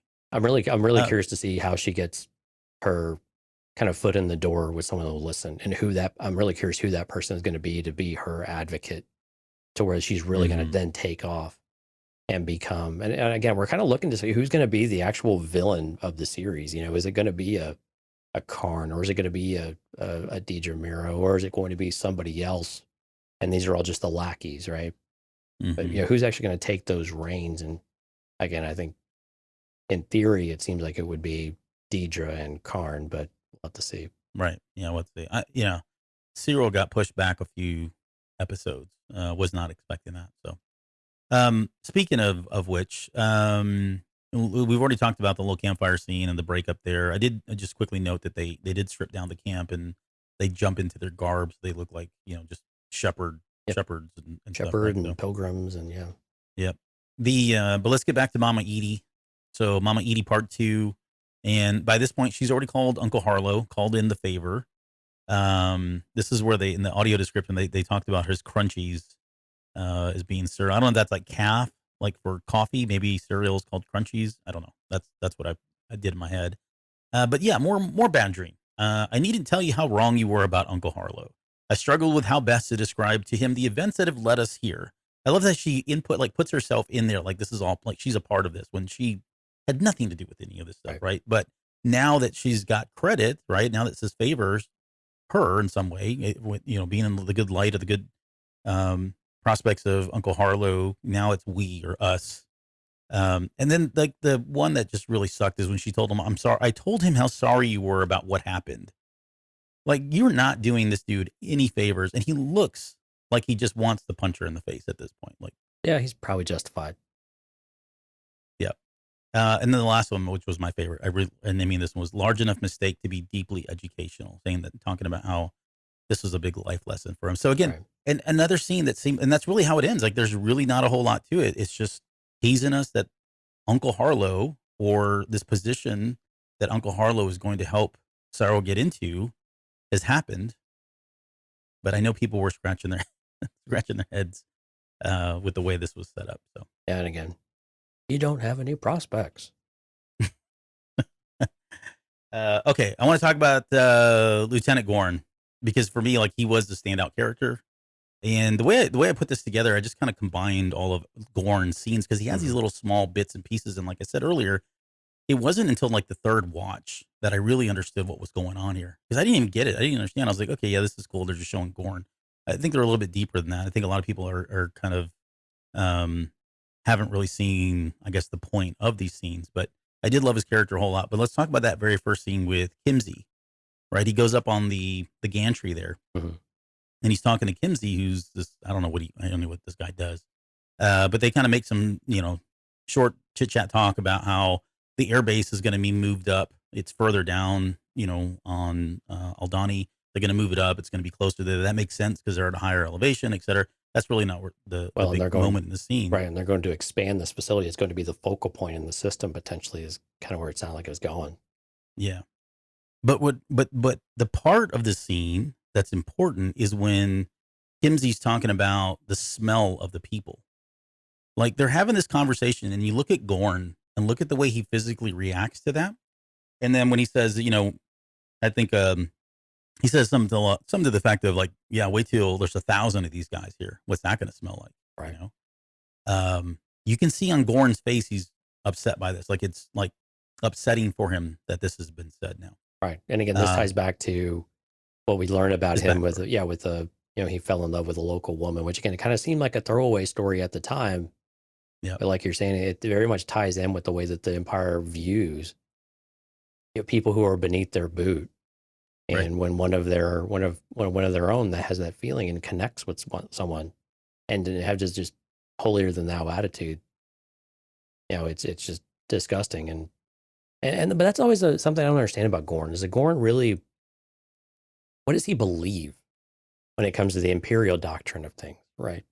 Is it just he's really just? And this is why I think this is is this a weak kind of reasoning, right? And Andor kind of questions this. So it's just revenge, and that's all it really is. But, and I guess that's a question: is that kind of revenge enough for you to turn everything of what you believe with your work job? Is it enough for that? I don't know why he joined the Empire. Maybe he didn't have a choice, but like those two things, just I still think like there's some sort of disconnect between why was Gorn there in the first place, and maybe his I understand his dislike for them and their behavioral aspects of it. But does it seem like there's something missing between there, or is that no, that all works for you? I guess it works for me, but it didn't work for me initially. I'm with you. I understand what you're saying. It's for me the magical line, the magical quote from this episode was what Vel says, where she says, "Everyone has their own rebellion," meaning it could be revenge, it could be something much more substantial, it could be something petty. You never know, right? You never know what people are going through. You never know why they do the things they do, but to them, it could mean everything. And for Gorn, I don't know what his relationship was with this person. I don't know the conditions in which she died or, what they did to her. Um, it sounds like there's a story there. I mean, it could have happened and he not known and he didn't expose himself, because he would have been court-martialed or kicked out of the Empire at that point. Or, I mean, who knows what the story is, right? But it wasn't, whatever it is, it's enough that Gorn feels like I can't be a part of this and someone needs to do something. And he may be thinking about it as from, I can make an impact here. Will it kind of mess things up in the grand scheme of things? Probably not, right? The Empire is going to continue to do what they do, but he may get some satisfaction from it. He may feel vindicated and validated for doing something and standing up to the people that oppressed him and, potentially somebody that he loved or, I mean, well, who knows? Maybe he got married to her in some secret Anakin Padme kind of wedding thing at the temple there or whatever, right? So, so yeah, I mean, I get it. I get what you're saying. And you could be right still too. At the very end of this, they may not give us all that, and then I'd feel like, okay, well then, I don't know, was that really enough? But it goes back to that line of everybody has their own rebellion. So who knows what the conditions were to get Gorn to this point? Right. But it is enough. Like I said, it is enough that he seems to relate to the natives, the locals there, in a way that is deep, in a very deep emotional level. And the next scene is very indicative of that because it's a scene where he goes to the little temple area and they've kind of, I wouldn't say they desecrated it, but it looks like they've been, throwing back some brewskis and doing target practice, which I thought was hilarious. Right. They even practiced there. There was a blanket there. So it looked like people were just hanging out. Right. I mean, and really Gorn tries to come across as clean this thing up, right? This is a disgrace kind of stuff, but not from you've disgraced the locals. It's more like we're better than this. We shouldn't be doing this and this, that kind of thing. Right. But really it's veiled. I think it really was about he's got some emotional attachment to this, or again, I could be wrong, but it could, he sees the importance and he gets the importance and the weight and it means something to him. This temple does. And so the fact they did this and they've been doing that pissed him off. And I think he was being serious about the furloughs thing. Like, let some heads roll for this and do it under the veil of, hey, we shouldn't be acting like this and you guys shouldn't be out after hours. And this is not where you do target practice and bring up all these charges. And you know what I'm saying? Like he could do all that and still do it for the right reasons. Well, yeah, it's easy to hide. I mean, because also he could be making sure that path is clear for their escape route too. But again, it's all within the guise of an Imperial officer, and that's the way that they're supposed to be out. You have discipline. When you're in the military, you have discipline. There are standards. You all adhere to those standards. Right. And if you don't, then you're punished. I think the interesting part of that, though, was that there's still this cultural phenomenon that's going to happen, right? In this physical phenomenon, this kind of almost spiritual type of thing that's going to happen in the people that work there. It's not lost on them that they still want to go and see it and experience it. Yeah. And so it's interesting that that's all playing into the plan at the same time, but it's also this weird, like, these people actually recognize this is something interesting. This doesn't happen very often. And while they're here, they want to enjoy this or experience it, even with the smell that these people are going to bring with them type of thing, but yeah, it's still interesting. They're still people, but also that it was curious that he wanted them to stay inside and paint and do all that and work on that shift. And then he was okay with them not working on the shift. So I'm curious what his line of thinking is about where are they best situated for the mission to be successful. And I had a hard time understanding which one might be better for them, coming out or getting in or getting out, which one would it be? Yeah. So I think what you just said, I think is when I said earlier, I think people have this next scene wrong. And I'm not saying, and I don't mean to sound pretentious, right? But I think that scene, this next scene was like my favorite one because again, upon my third viewing, it didn't click the first couple of times, but he's actually conning his men. Like if you go back and watch, right? So he gets in there, he's manipulating, he's conning his own people for his own interest and his own personal interest, right? So he starts off by telling him that he's granted them their wish of a reduced schedule, right? So what you said earlier was he knows the fact that all of these guys want to witness this once every, what is it, 150 years or what? 15 years. Every 3 years, yeah. Okay, whatever, 3 years. This like, worldly event. And so he's playing into that, right? That he's granted all their wishes. So he sets them up thinking, cool, we got it. Guys, we got it. I'm going to go, these are the managers. They're going to go back to their teams. It's going to build morale. Then he goes and calls out something that's petty, something that really has no significant bearing on what's going to happen. Like he uses, oh yeah, there's an important person coming from Coruscant or whatever, but painting the gantry, like I guess it is and it isn't, but he makes a big deal about it. So then he sets them on their heels and they feel like, crap, we did something wrong. Now we're not going to get that time, right? We're not going to get that time. And what he's really doing is he needs them not to be there. Okay. Right. He needs as many people away from this as possible, skeleton crew, to make this whole heist go as easy as possible. Right. So in their heads, now they're thinking, crap, well, I guess we're not going to be able to see this because he's pissed off about the gantry getting painted or not being painted on time. And so we're all going to have to be work here. Well, the managers, again, fighting for their people, thinking they're doing the right thing, are feeding exactly into what he wants. Because then they go and say, look, sir, if I could, please, this is a huge event. It would mean a lot to the guys if they could have this time off and be away. Right. And he's just now conned them. He's now made them say what he wanted them to say. So now it's not him saying that. It's their words coming out at him. And so he then says, and he's like, okay, tell you what, he grants it, makes it sound like it's their idea because he's doing it because of the truth. But, come back, on Monday or whatever, after this event, you guys had better get back on that gantry. Right. And then he walks away and you look at the two guys and they're like, cool. Yes, we did it. Can't wait to tell the guys. And you watch in that last couple frames, he's smirking. He's smiling because he knows he got exactly what he wanted. Right. And again, the cool con part of it is it was their words out of their mouths and not his. So that's kind of how I saw it. No, and I agree with all of that 100%. I think there was another part of me, though, that says there's a part of him that's probably like, you know what? I want these guys to experience this because it's something that good people should or that people who are good people would want to experience this type of thing. So maybe there's hope for some of these people yet. Although I know reality, everything you said is absolutely spot on. So, well, and no, I like that because if you think about it from his perspective, he bought into it.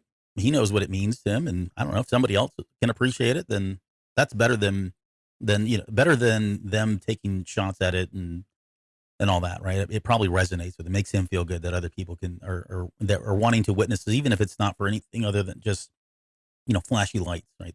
They may not get the religious aspect of it or the significance of it for the locals, but just visually, right? From even that alone is probably worth it. Unless they just want to stand out there and get tanked and throw beer bottles at it, but whatever, Well, I think that's what's really going to happen. I think they're just going to be throwing beer bottles up into the air and cheering. And then the very last scene of that thing is they kind of that camera pans over. I don't know for sure, but I got the sense that was the credits. Yeah. It's behind a gate. Looks like there's a guard there. They look like they look like physical credits and rolls of some sort. I can't remember ever seeing this before, but right. Yeah, I kind of assumed that was the payroll, the prize. Yeah. But yeah, it wasn't very obvious. They looked more like weapons than anything else.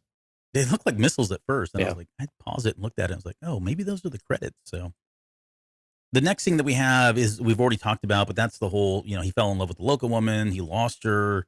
He lost his taste for the Empire at that point, and that's when she gives us the line of everyone has his own rebellion. I think Andor was with you. I think he was thinking the same thing you were saying earlier. Like, this guy is a lieutenant in the Empire.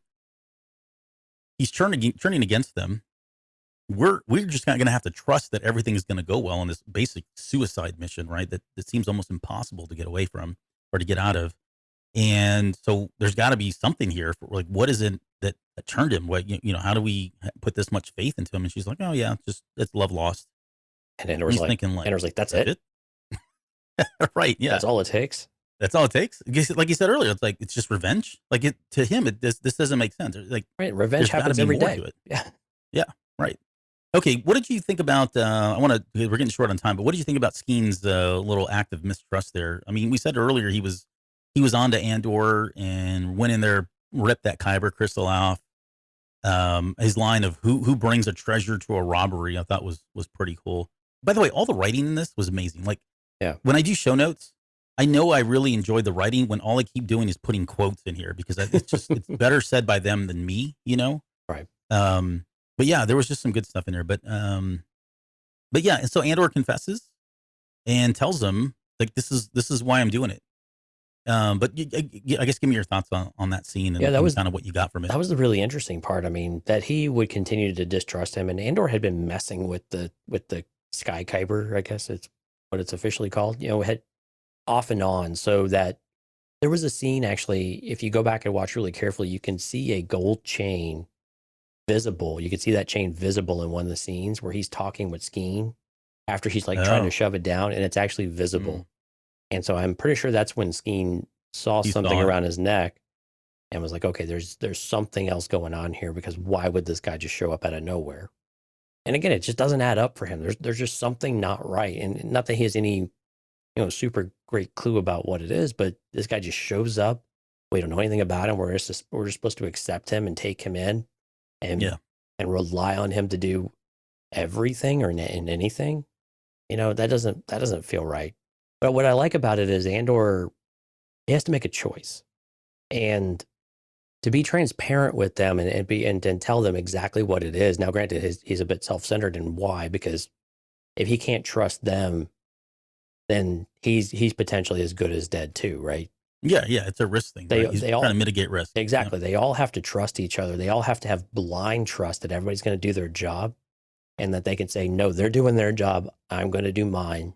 And we have to rely on one another to do it until there's a reason why we have to go do something else. They didn't make it or whatever it might be. And so I think it was a really big moment for him to make that decision. And I like that he had to actually open up about it a little bit too.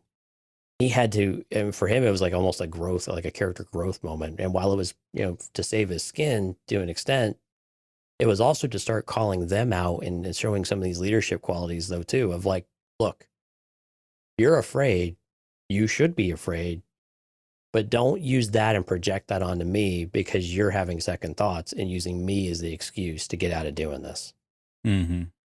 You're afraid, that's fine. But if you don't want to, just say, this isn't right. I can't do this. This is wrong. But don't use him as the scapegoat when you're now the one that's putting everyone at risk.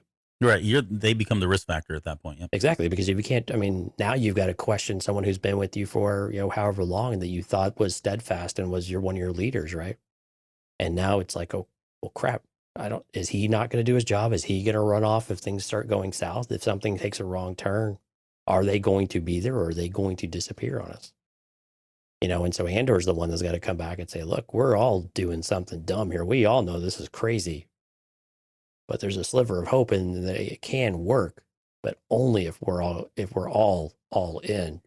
And while he's being paid, he's still there, to do it when he could just as easily bail.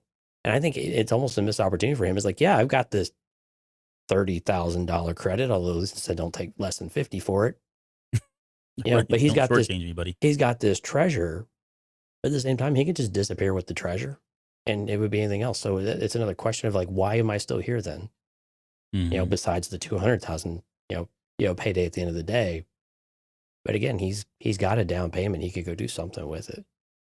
So I thought it started to speak a bit to Andor's character though too, and some of those leadership qualities that he has that maybe he hasn't had to put into use. He's been more con man, but now he's like, no, just tell me how you feel. Don't start to project it all on me. Yeah. Just because I'm the new guy doesn't mean you get to throw it all at my feet. That's right.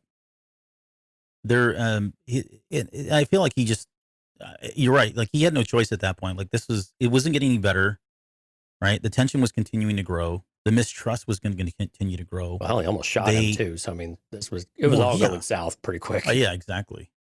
And so he felt like that he had to be transparent. He had to just come out and tell him. And for them, as shocking as it was for Andor to hear why they had joined, right? I think the reverse was here now, because they all looked at him like, what? Like Nemec looked like he was devastated. Yeah. You're right. You're not doing this for the good, For the right? cause, Or yeah. for the cause. Because he was the one that said, is- I can see in his eyes. He's here. Yeah. He's here for the cause. I'm a good judge Right. of this character right here. Had it all wrong. I mean, he had it all wrong. I mean, he just Right. basically said, "I'm the Han Solo. I ain't in it for your revolution, right? Right. Or your rebellion. I'm in it for the money. Sure ain't. I'm here to get paid, sister." Or to quote Spaceballs, "We're not doing for Yeah. a lot of money. We're doing for Okay. something amount of money." That's a great movie. So yeah, I think they were equally shocked to hear that this is, at the end of the day, he's not in it for anything else than a payload of credits. But for somebody like Skeen, that's what it took, right? Like, okay, I can get it. Like, even though I may not agree with it, I respect the fact that at least he's telling us why he's here. And if that's what means, if money's all you want, then, if money's, sorry, I'm invoking Leia once again, but if money is really what is driving him and motivates him, then he'll have to accept that. Right. So that kind of put them on equal ground, at least. And that's when we get the apology, air quotes, a little bit later. Yeah. But it also goes to this, it speaks to this thing of Andor being looked as a mercenary. I think even later on, very much this mercenary type of dastardly deeds type of thing, and basically will do it for, we don't know if he's doing it for the payday later on in Rogue One. It seems like he's not. No. But you can see where that reputation is formed and why that would follow you around. Well, you remember when he first got there, they called him out as a mercenary. Right. And Vel was like, no, he's not like that, right? I mean, because that's what they don't want. That they don't want somebody that's there for just money, because I mean, the risk is if things go south, he's going to save his own butt. He's not going to go put his neck on the line. And that's why I was really hoping this was going to be the moment where he actually told us about Clem. Rather than the Merc route, it would have been more around the Clem, like why, maybe not that that's not his real name. Sure. But it would have been, he would have talked about something he had lost, and it would have been his pseudo dad. That had taken him in, they had kidnapped him from this planet where he had been abandoned and stuff. I'm not going to let that go.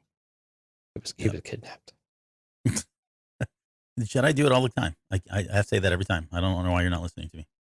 Okay, so let's, we're almost wrapping up here. We get to another really great scene, but this whole car ride on Coruscant with Mon Mothma and Perrin, it looks like she gets him good. What's that? She got him good in the car. Yeah, she did. Yeah, it's the constant back and forth. I didn't think you'd be interested. Well, why not?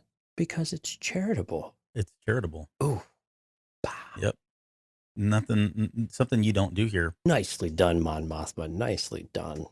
So it looks like they're coming back from some kind of a gala or whatever. Yeah. She says he was talking to Gar Taffy or whatever his name is, who I think was the guy that was in the Tarkin novel, if I'm not mistaken. But either way, she talks about you get the sense that this is where I felt like, okay, we're starting to really see him be exposed, right? We've had doubts about whether or not who he's working for, what is he really doing.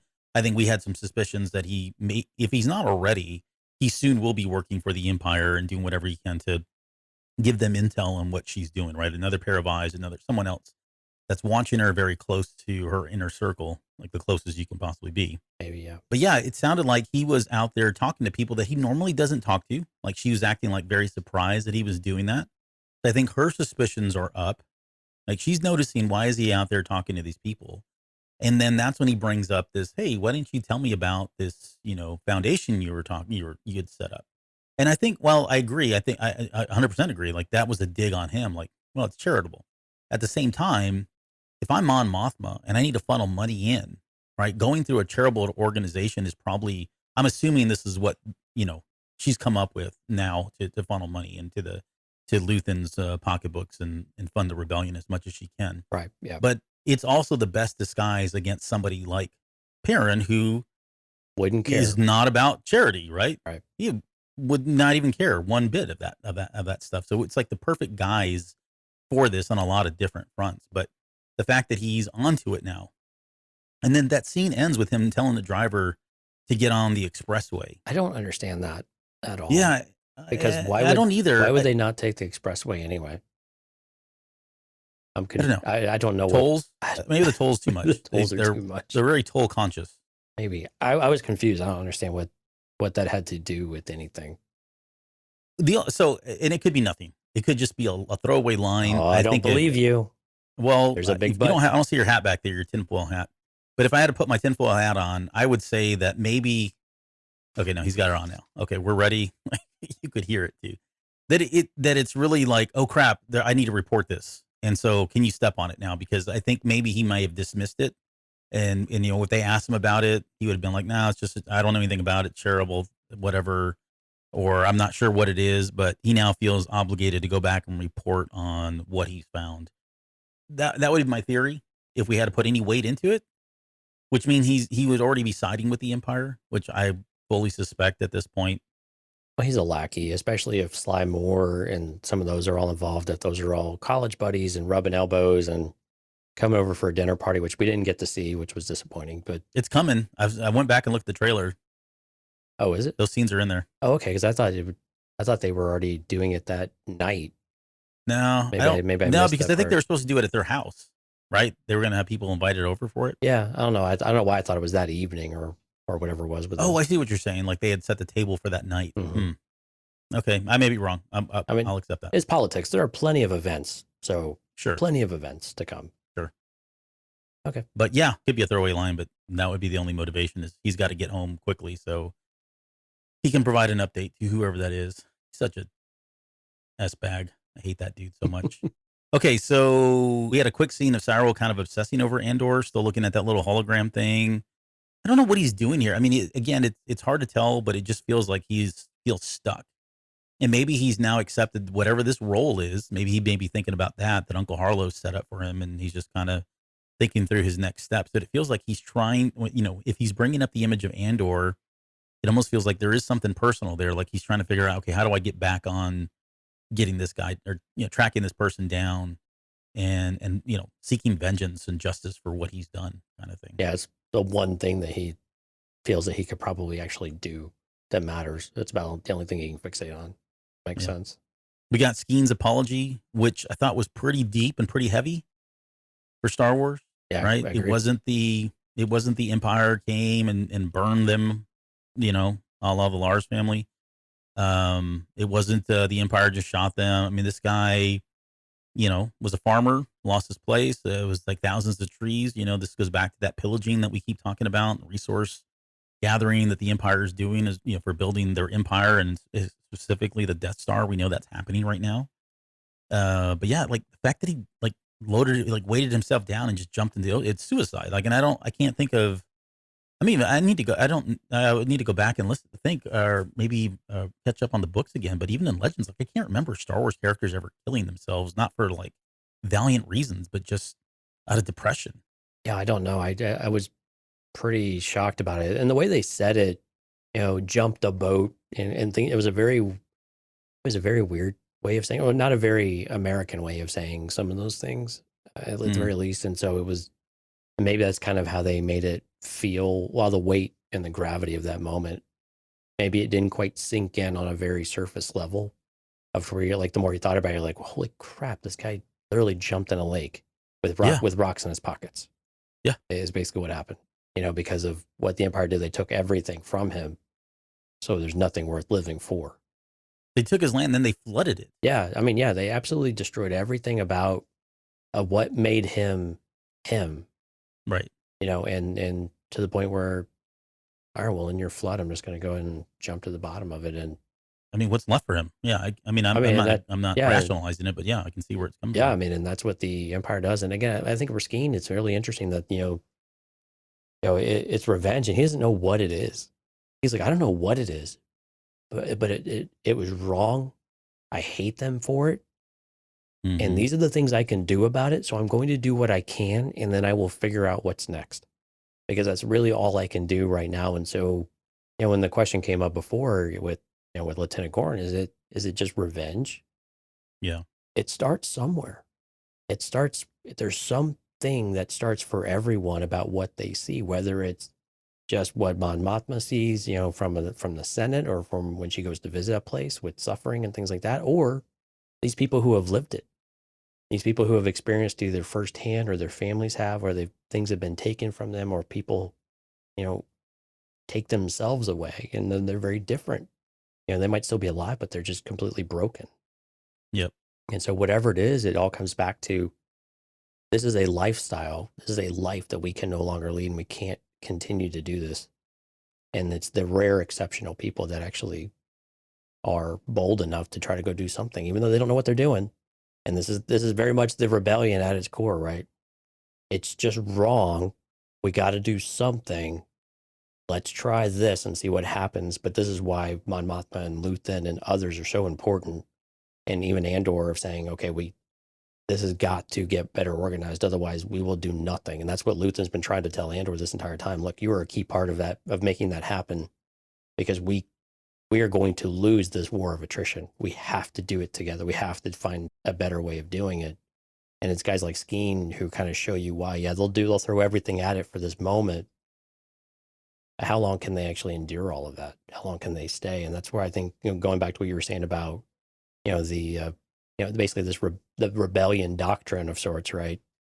Those types of things are important from a large manifesto type of thing, because those are the things that can help you stay organized or get or compel others who may not have that direct experience that some of these other folks have, these really tragic type of stories, but they feel it, they see it, they sense it, and then they become empowered to do something else about it. And then everyday people start doing, maybe everyday people that aren't on a farm getting it flooded, and then family members taking dramatic action. But there's other ways to do it. But again, who's going to kind of carry that forward? And so it's really interesting to see how the rebellion is actually getting to scale, besides just little pockets here and there. Like what is it actually, who and how did they actually put this whole thing together? Yeah. Because Vel calls it, welcome to the rebellion, or to the rebellion, I guess, right? She toasted. It's like 5 people, man. 6 people, 7 people, whatever it is. Yeah. I mean, that's a pretty small rebellion. I mean, it qualifies. But it's a start. Yeah, it's a start. But how do you get scale, and how do you actually coordinate? Those are the things that are more difficult. And I think and again, unless they want to break canon, in my head, that doesn't happen until Rebels and Mothma pulling everybody together, because we have everybody suddenly coming together physically to kind of start the rebellion. But there are strings that, but within all of those times, there are strings that start getting tied to one another, right? There are links. Yeah, for sure. We see that in Rebels. Yeah, links are already being made. But again, how do you pull them on? And again, Rebels is how you do that. But how did they all get more aware and actually seeing what would work? Actually how to make it happen. So I want to come back to you that you were touching on something, and I added to the show notes. So congratulations, you're welcome, thank you. But I wanted to come back on something you were talking about, and that is, why these folks are all in the rebellion, and they're all in this cause, right? But what happens afterwards? And so let me park that. We'll come back to that here at the very end, because we're almost done. So before we do that, questions, or I guess any speculation on, Tamarin gets put in charge, and Vel and Cinta leave, and they kind of leave that as a mystery, right? Intentionally. I don't know what they're going to do. It could go, it could be anything. They could be lookouts. They could do, like, they could pull a, what were their names? Thinking Book of Boba Fett, where they were firing, they were snipers or something. You know what I mean? Like, they're hanging out there with rifles and just picking off people as they come in. There could be another mission that they're not even aware about. You know what I mean? Like, they're doing, while this is going on, maybe there's some other real mission that they're doing, or some other self-interested mission aspect of it. I don't know. What do you think? Any thought, speculation on that? No, I really don't know. I have no idea what exactly they're going to be going and doing. I don't know if it's just a backup plan, or if they're supposed to be securing maybe a ship to get off planet afterwards. Maybe that's what they're doing. Where they would get that, or how they would get that, I don't know. And it has to be something really small and covert. And again, when everything starts hitting the fan, is that when they step in and do? I don't know. I'm at a total loss, because I was not expecting them to break off from the rest of the team. I'm interested. Like, they have my interest. Like, I really, sure. I can't wait to see what that's going to be, and hopefully it's something big, because you don't tease something like that, right? But again, it kind of seems like it was part of the plan, but they just haven't told the audience what the plan was. So it to us is like, really? I thought, man, what happened to transparency in this plan? Yeah, I thought we were all on the same team, man. Yep. Okay, so then we finally leave. I guess we kind of end up with the Luthen and Clea conversation. I know we've already talked about this, but he's listening in, though, I think is the only thing we haven't talked about. And it sounds like he's waiting to hear back from them, like whether it's Vel or somebody else. Right. And I don't know if that's And Clea knows. She's like, you're not going to hear anything tonight. It's not. Yeah. It's not happened yet. You know this, but he's getting cold feet. He's getting antsy. He's getting nervous right. because he knows that this is a Pretty pretty important big moment. pretty important moment. And if they get captured, not killed, but if they get captured, all sorts of problems start to potentially arise because he feels very exposed all of a sudden. Right. He's tied to them in some way. But she's also a realist. I like this because she's like, so this is what it takes to do. These are our jobs. We have a job in the morning. We got to clean some coins, brother. So yeah, just go ahead and wrap up the sad story. Yeah. Get your gloves on. Let's start cleaning up. Put your big boy pants on. Right. We got a job to do. Well, and in all seriousness, I mean, they do have to perpetuate that lie, right? They got to keep up with the front. The rebellion and the funding depends on it, right? So right. In that way, it makes sense. But again, they've got a getaway bag too, right? And he's doing the prep work. He's doing the checks. Got your go bag, right? So if something does happen and we get the faintest inclination that something has gone awry and that we are exposed, that plan goes into effect. And Yep. we go and we don't hesitate. We know what to do, and we start carrying that out. So I think it's good to be prudent, but it's also a matter of she's also the realist here. Of we have to make sure everything looks exactly like as it is every single day, because we don't care about that type of stuff. We're here selling antiquities. Yep. Fine antiquities. By the way, Steph's in the chat. She says, we're almost done, quotes. He says, after saying he was almost done about 20 minutes ago. You know what, young lady? Just for that comment, I'm added another 20 minutes to the show. Huh? You say one more thing, we'll keep adding. We'll see. All right, Perrin. She's going to say it again. I know she is. Okay. So the last thing I want to wrap up is quick predictions on this final event, right? We've been kind of speculating here and there and who's going to live, who's going to die. And I think that's important. Like I'd kind of want to know your thoughts on who lives, who dies, or who makes it out, who doesn't make it out. But then the follow-up question to that is, for anybody that does make it out, I mean, potentially they could have a ton of money. In my head, I don't think they're going to get the money. I don't know why, but to me, that seems like it changes things. Like it feels like Andor would then leave, unless, again, there's something that pulls them into this rebellion and wants them to makes them stick around, right? Okay. Or maybe it's just the prospect of even more money. I don't know. That's probably fair. But all right, so let's make a lightning round out of it. This isn't in the show notes either, brother. So here's where we're going to go. We're going to make a lightning round out of it. Okay. So we're going to do, who's dying, who's not dying, and whether they get, or so a quick one. Are they going to get the money? Yes or no? I'm going to say no. Okay. You're going to go no. I'm going to go yes, just to make sure that we cover all of our bases here. Right. That's not, we're not going to do all of it that way, but. All right. I got to document this. Okay. I actually think probably no. Because again, none of this stuff goes as, they're going to get it. It'll be successful on the lift, but they'll probably end up having to drop it or destroy it or something like that just to be able to get away. Okay, let's run through a few of the characters. Terramin. Does Terramin live or die? Terramin, I'm going to say he dies because they didn't give us any backstory on him, really. So They should have just given him a red shirt too. Yeah, pretty much. All right, well, I'm going to say Terramin. I think he lives because, again, we don't care enough about him to where his death would actually mean anything. Exactly. That's why Vel. Does Vel live or die? Vel, I'm going to say lives. I'm going to go with lives as well. In fact, and I would say she probably gets captured. Okay. Huh? Cinta lives or dies? Dead. I think Cinta lives. Okay. Okay. Skeen lives. He can't die. I think he dies. Young boy, Doctrine boy, dead. Yeah, dead. He was dead. He was dead last episode. He was dead as soon as we met him. Like, well, it's the young, light-eyed boy. He's going down. Yep, he's going out. Okay, so Andor lives or dies? Shut up. Okay, so you said who did you have living then? I wasn't. You were going too fast. I couldn't type. So Terramin lives. Okay, you have Terramin living. Yeah, Vel lives. Cinta lives. But I think both Skeen and what's his name, Merrick? Nimic. Nimic die. Okay, so for Terramin, Cinta, and Vel, you say they live.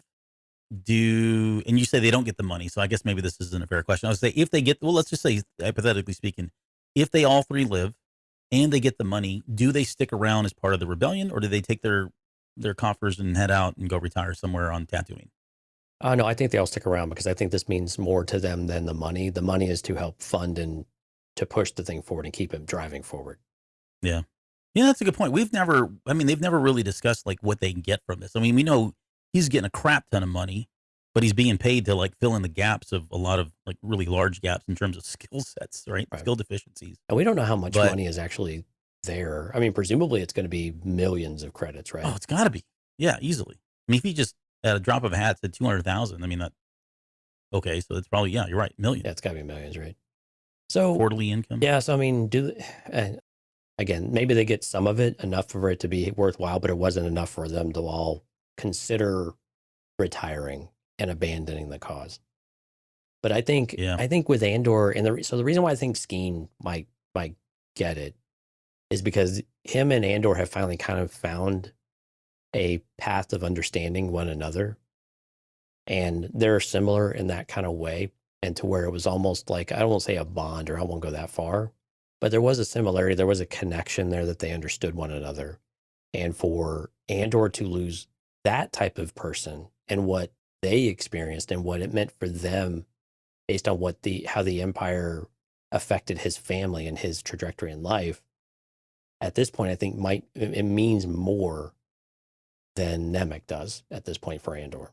I can see that. I actually like that. I like the fact that, because that is Star Wars, right? Yes. You give two people a way to connect and finally see eye to eye, Rey, then you rip it away, Ben Solo, and then you kill Ben Solo. Yep, I get it. Well, in all fairness, they tried to kill Rey, but then Ben wouldn't have it, so it's really Ben's fault anyway.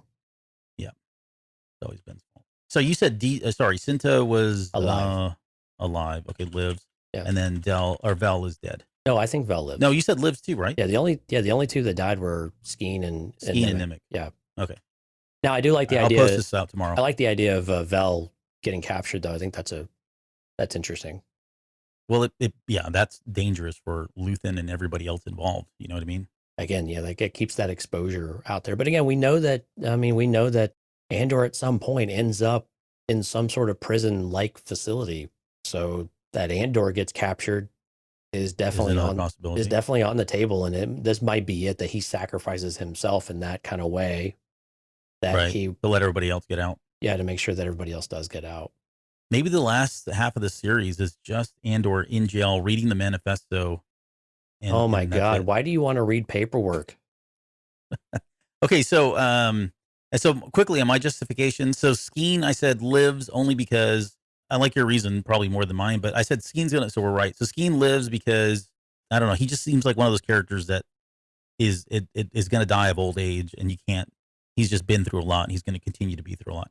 Tamarin, I think, is dead because they just gave us nothing, no reason for us to even hold on to him whatsoever.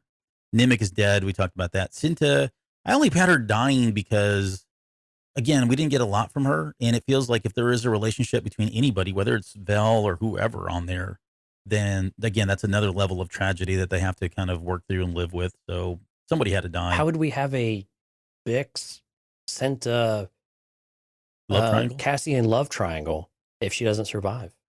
That's true. This is working against your manifesto. It is working against. I know, and Lauren's not here, so like my backup's not available. So true. You're at a disadvantage right now. I'm at a disadvantage right now. And then I said Vel lives, but the wild card is that she would be captured, and that way Andor can come in and have to kill her later on because she's a risk and a liability. Yeah. So, no, I'm kidding. That's not it. But then the money, I don't think they're going to get the money. I think they might get some of it. Well, they could get some of it. Yeah. Too. So we've covered all. We said no, we said yes, and some. So we're good. But that would put more pressure on Mon Mothma, because now, like, this big payload they don't have, and so she's got to do things. Maybe she's under duress to get that going, and she makes a mistake, right? And that exposes her now at some point. There could be a ripple effect from that. Yeah, good point. I mean, and again, that's the interesting part of how this starts to, and does it start to expose the people at the and the political and the government side of things. Mm-hmm. Very cool. Well, great episode. Really enjoyed it. I am like on pins and needles now, waiting for this next episode next week. Can't wait to see it. I think visually it's going to be intense. It's going to be intense. Yeah, I think, I know people have right or wrong have been complaining or talking about the lack of action, but so far their special effects budget really hasn't been that big. So if they've been saving a lot of that money for this next episode to give us that visual experience of this event, and stuff blowing up and everything that you would want from Star Wars. I think we're going to get it in spades in this episode. And I think was this the episode we talked about they switched directors? No, it was episode 7. It's 7? Okay. Yeah, 7. And I think we were saying that's the Saw Gerrera one. But right, which would, yeah, again, would make sense because if, well, we're over 2 hours. Let's not speculate too much. Let's see where this next episode goes because I think. See, it's not me, Steph. It's Jonesy. He's the one that's prolonging this episode. Oh, you're just rubbing off on me. I know. Yeah. Oh, yeah, right. All right. We had 2 people in the chat tonight. No, do you want to do a shout outs for the Friday night show that we crammed together here? Yeah. So Stephanie, Jorge, Rob, thank you again. Apologies for everyone. We did get I got the times a little mixed up throughout the week, just the shifting of schedule. We promise it will probably not happen again next time, but no promises because life happens. But anyway, we hope you've enjoyed the show. If you're listening to this on the podcast, thank you for downloading the show. Hope you liked it. Please come out and visit us on YouTube, cantinacast.com/YouTube. You might have noticed that we did just link to YouTube for everything for this episode. So let us know how that works out for y'all. We did post an event like in Facebook as well. So hopefully it was easy for everyone to get still notified and get directed to the same place. And again, we're just trying to focus everyone to a single place so we can just continue to grow the channel rather than kind of get spread apart. And it just helps us simplify things a little bit too for managing it. It makes life a lot easier, believe it or not. Kind of. Yeah. Oddly, well, I won't pull back that curtain. Anyway, if you ever want to know what it's like to manage social media, just don't. It's horrible. It's a lot of fun. It's a job. It's a job all on its own. Yeah. But anyway. And we're hiring. So if you have an interest in working with us for free. Yeah. I think everybody that's stepped up into that role has been like, what did I sign up for? I don't want any part of this because we don't want any part of it. No, we're kidding. No, we do.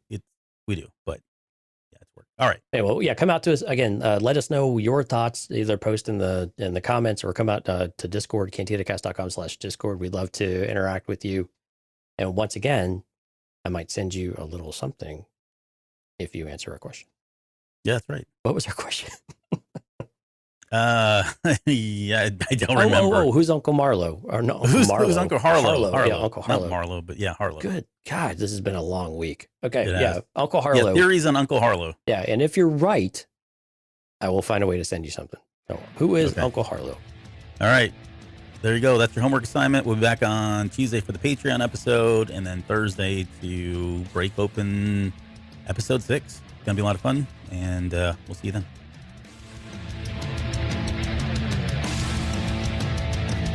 You're still listening? Wow, that's amazing. Well, I'm here to give you the disclaimer. Normally we do a big, long, drawn-out disclaimer thing saying what's what and who's what and all that other stuff, but I think you guys kind of know that Lucasfilm and Disney have no affiliation with us at all, and we have none with them. We talk about Star Wars, which is their property and all that other good, fun stuff, but I think you can tell which is our stuff and which is their stuff. If you can't, well, then send a lawyer to send an email to me, and I'll be glad to chat with them. Other than that, you know what's what, so that's your disclaimer.